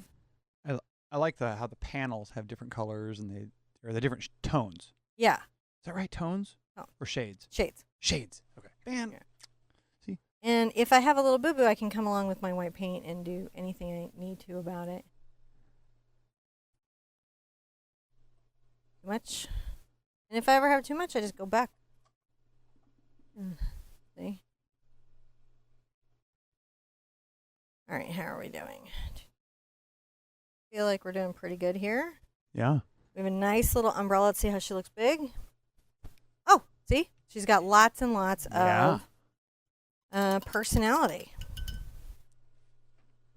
Let's yellow her dress. Yes. Super fun stuff. Let me sip my coffee because we're almost done, and I know. it's about to come together in like 30 seconds. It's like this is the Are last. you guys learning a lot? I hope you're learning a lot. They're loving this. There's so many people who are painting along with us. There's lots of little brushes. I've seen lots of new people in here. I saw Susie Q and Desi, and there were a couple of folks in here that were saying hello new. Of course, there was Sanja, and Sean's joined us today. Hi. That's I think that's Rory. I think, but I know that I saw. You guys have too many names out there on the inner tubes. We have some friends that play with us in multiple places.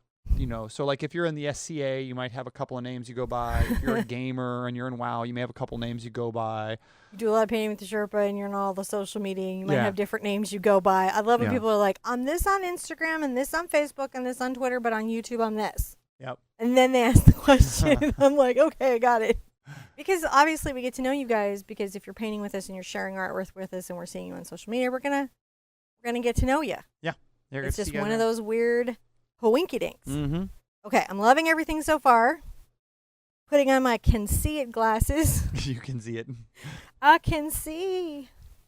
I'm going to tint my yellow initially with just a smidge of my brown. I might even grab a little white, and I'm going to start coming here and brightening this dress. So right here, across her back, I'm going to pull this soft stroke. Can you see how we're doing? Mm-hmm. Just soft, soft, soft across the back. And it's okay to have, for this one, a little bit coming up. She's got this little waistline. I'm going to take some of this, whatever it was. And I want to make something way lighter. And I'm going to come to the outside edge of the elbow.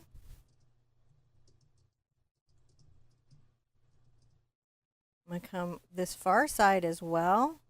I'm going to, believe it or not, pop a little highlight from the building under the umbrella. And we'll pull a bit of a highlight around there. So smidge of brown, smidge, smidge, smidge. A lot more yellow. A lot more yellow. And some white.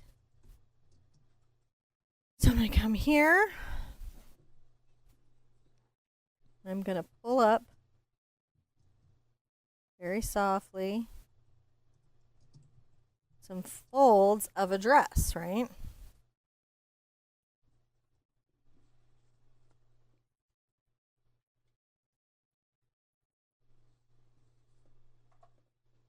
Are we folding up our dress? Yes, we are. Just dry brush right over the shadow. We want to soften that. Because right now her dress is kind of like a mustard yellow. But as we pull up the color, it's going to continue to brighten and become more cheerful. I'm just grabbing a little more yellow there. Every layer. And it builds up. See how these little, doesn't imply that there's little bits of something happening there. Now, while we're here, I'm going to load up my white. It's got some yellow on it. I'm loading it up. And I'm just underneath the dress going to tip a little bit of lace. I don't know if anybody caught that I had put that in there. Yeah. But I loved the lace petticoat idea. And let it go. It's there. Just a little bit. It's implied lace. I'm going to get my yellow. This is going to be a brighter yellow. Right here. Has a little bit of white in it, but it's like a lot of the pad. Right in the middle of the arm, and pull some of this across her back.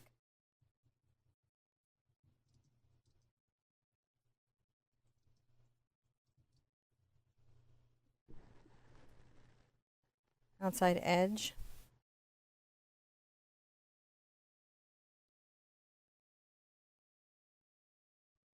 Pulling that up. Pushing that down. Building up this incredible dress. Now I feel like that's a little dark there, so I'm going to get a little of my brown back on my brush.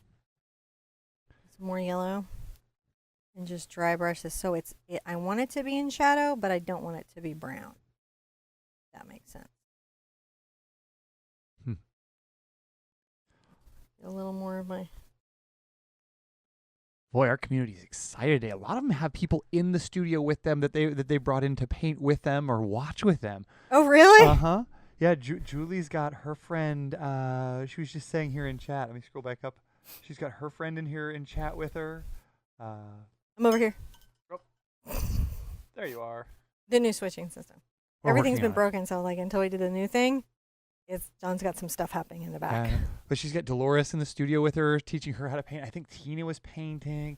We've got a bunch of little brushes that we're painting. A lot of our community is really enjoying this. I saw Leia out there today, and Nikki, and Olivia. There's just a whole... You know me, I get my romper room thing going on here. I just love to say hello to everybody. But, they're all having a great time today, Cinnamon. This has been a really great painting. This has been fun. Yeah. So can we see how the dress is starting to brighten up, and we see the structure of the dress, and she's reflected, and she's just beautiful in this space. And just so much better. I mean, even that painting looks so much better than the previous one. And it's so really? Yeah. I mean, like, well, it's so difficult to be able to capture in a photo Oh, these paintings because it just doesn't do them justice. It doesn't. I mean, like the whether new you cameras. scan I'm getting them a or- little bit of yellow, and I'm really lightening it with white, almost to a ducky. Can you see my ducky? You keep talking, John. I just want to Oh let no, them know no, I'm doing. the magic of these paintings is in the pigment. You just can't get that out of a photo or a print. I'm gonna add a highlight. Do you see that there at the elbow? Mm-hmm. Just an implied one, just a smidge. Across here, and then around the back is this ducky. More ducky. She's just ducky, man.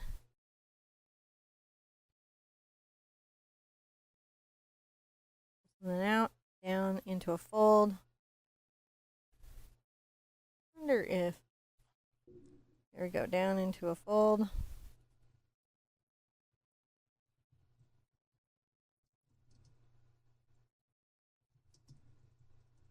So you can see I pull some highlights, even at the creases, just to give them some dimensionality.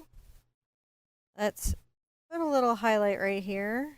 Maybe just a smidge where it hits right there.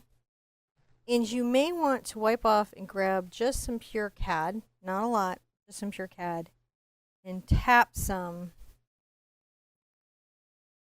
around the dress to give a pop of saturated, intense color. So that her yellow dress is, I don't know, like the yellow dress, if that makes sense. There we go.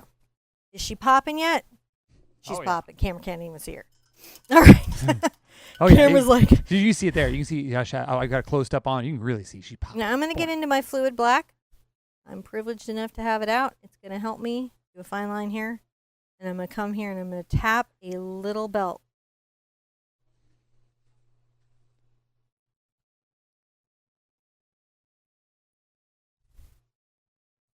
I'm going to wipe off my brush.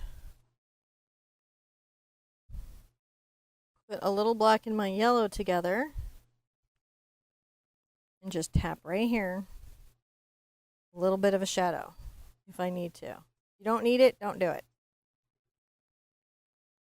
I'm going to put just a bit of one in and maybe some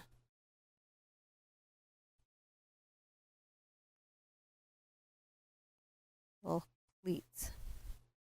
If the pleats get away from you, if your dog has a donut. No, just soften them out. All right, just good. There's just really nothing else I can say about it except to sign it. Yeah. Because we've done it. We did it. You did it. We did it. It's a painting. It is a serious painting. I cannot tell you how often I've been asked to do something in this style.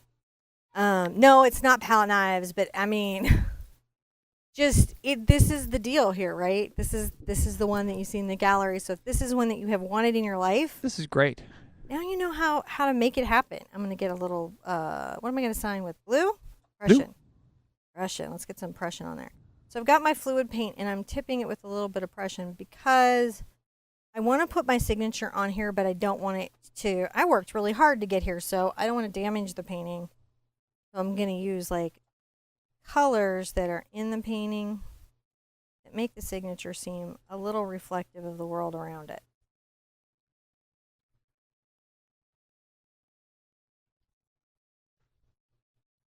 It's okay to think about your signature a little bit. All right. Whew, all the way to the 6th. We're going every day. The final 3 paintings should be posting soon. You're going to love them. And the last one for some of you is going to be hopefully your favorite piece you've ever done on the channel. I am certainly really proud of it. And I can't wait to share it with you. I hope you loved today. Be good to yourselves. Be good to each other. I want to see you with the easel really soon.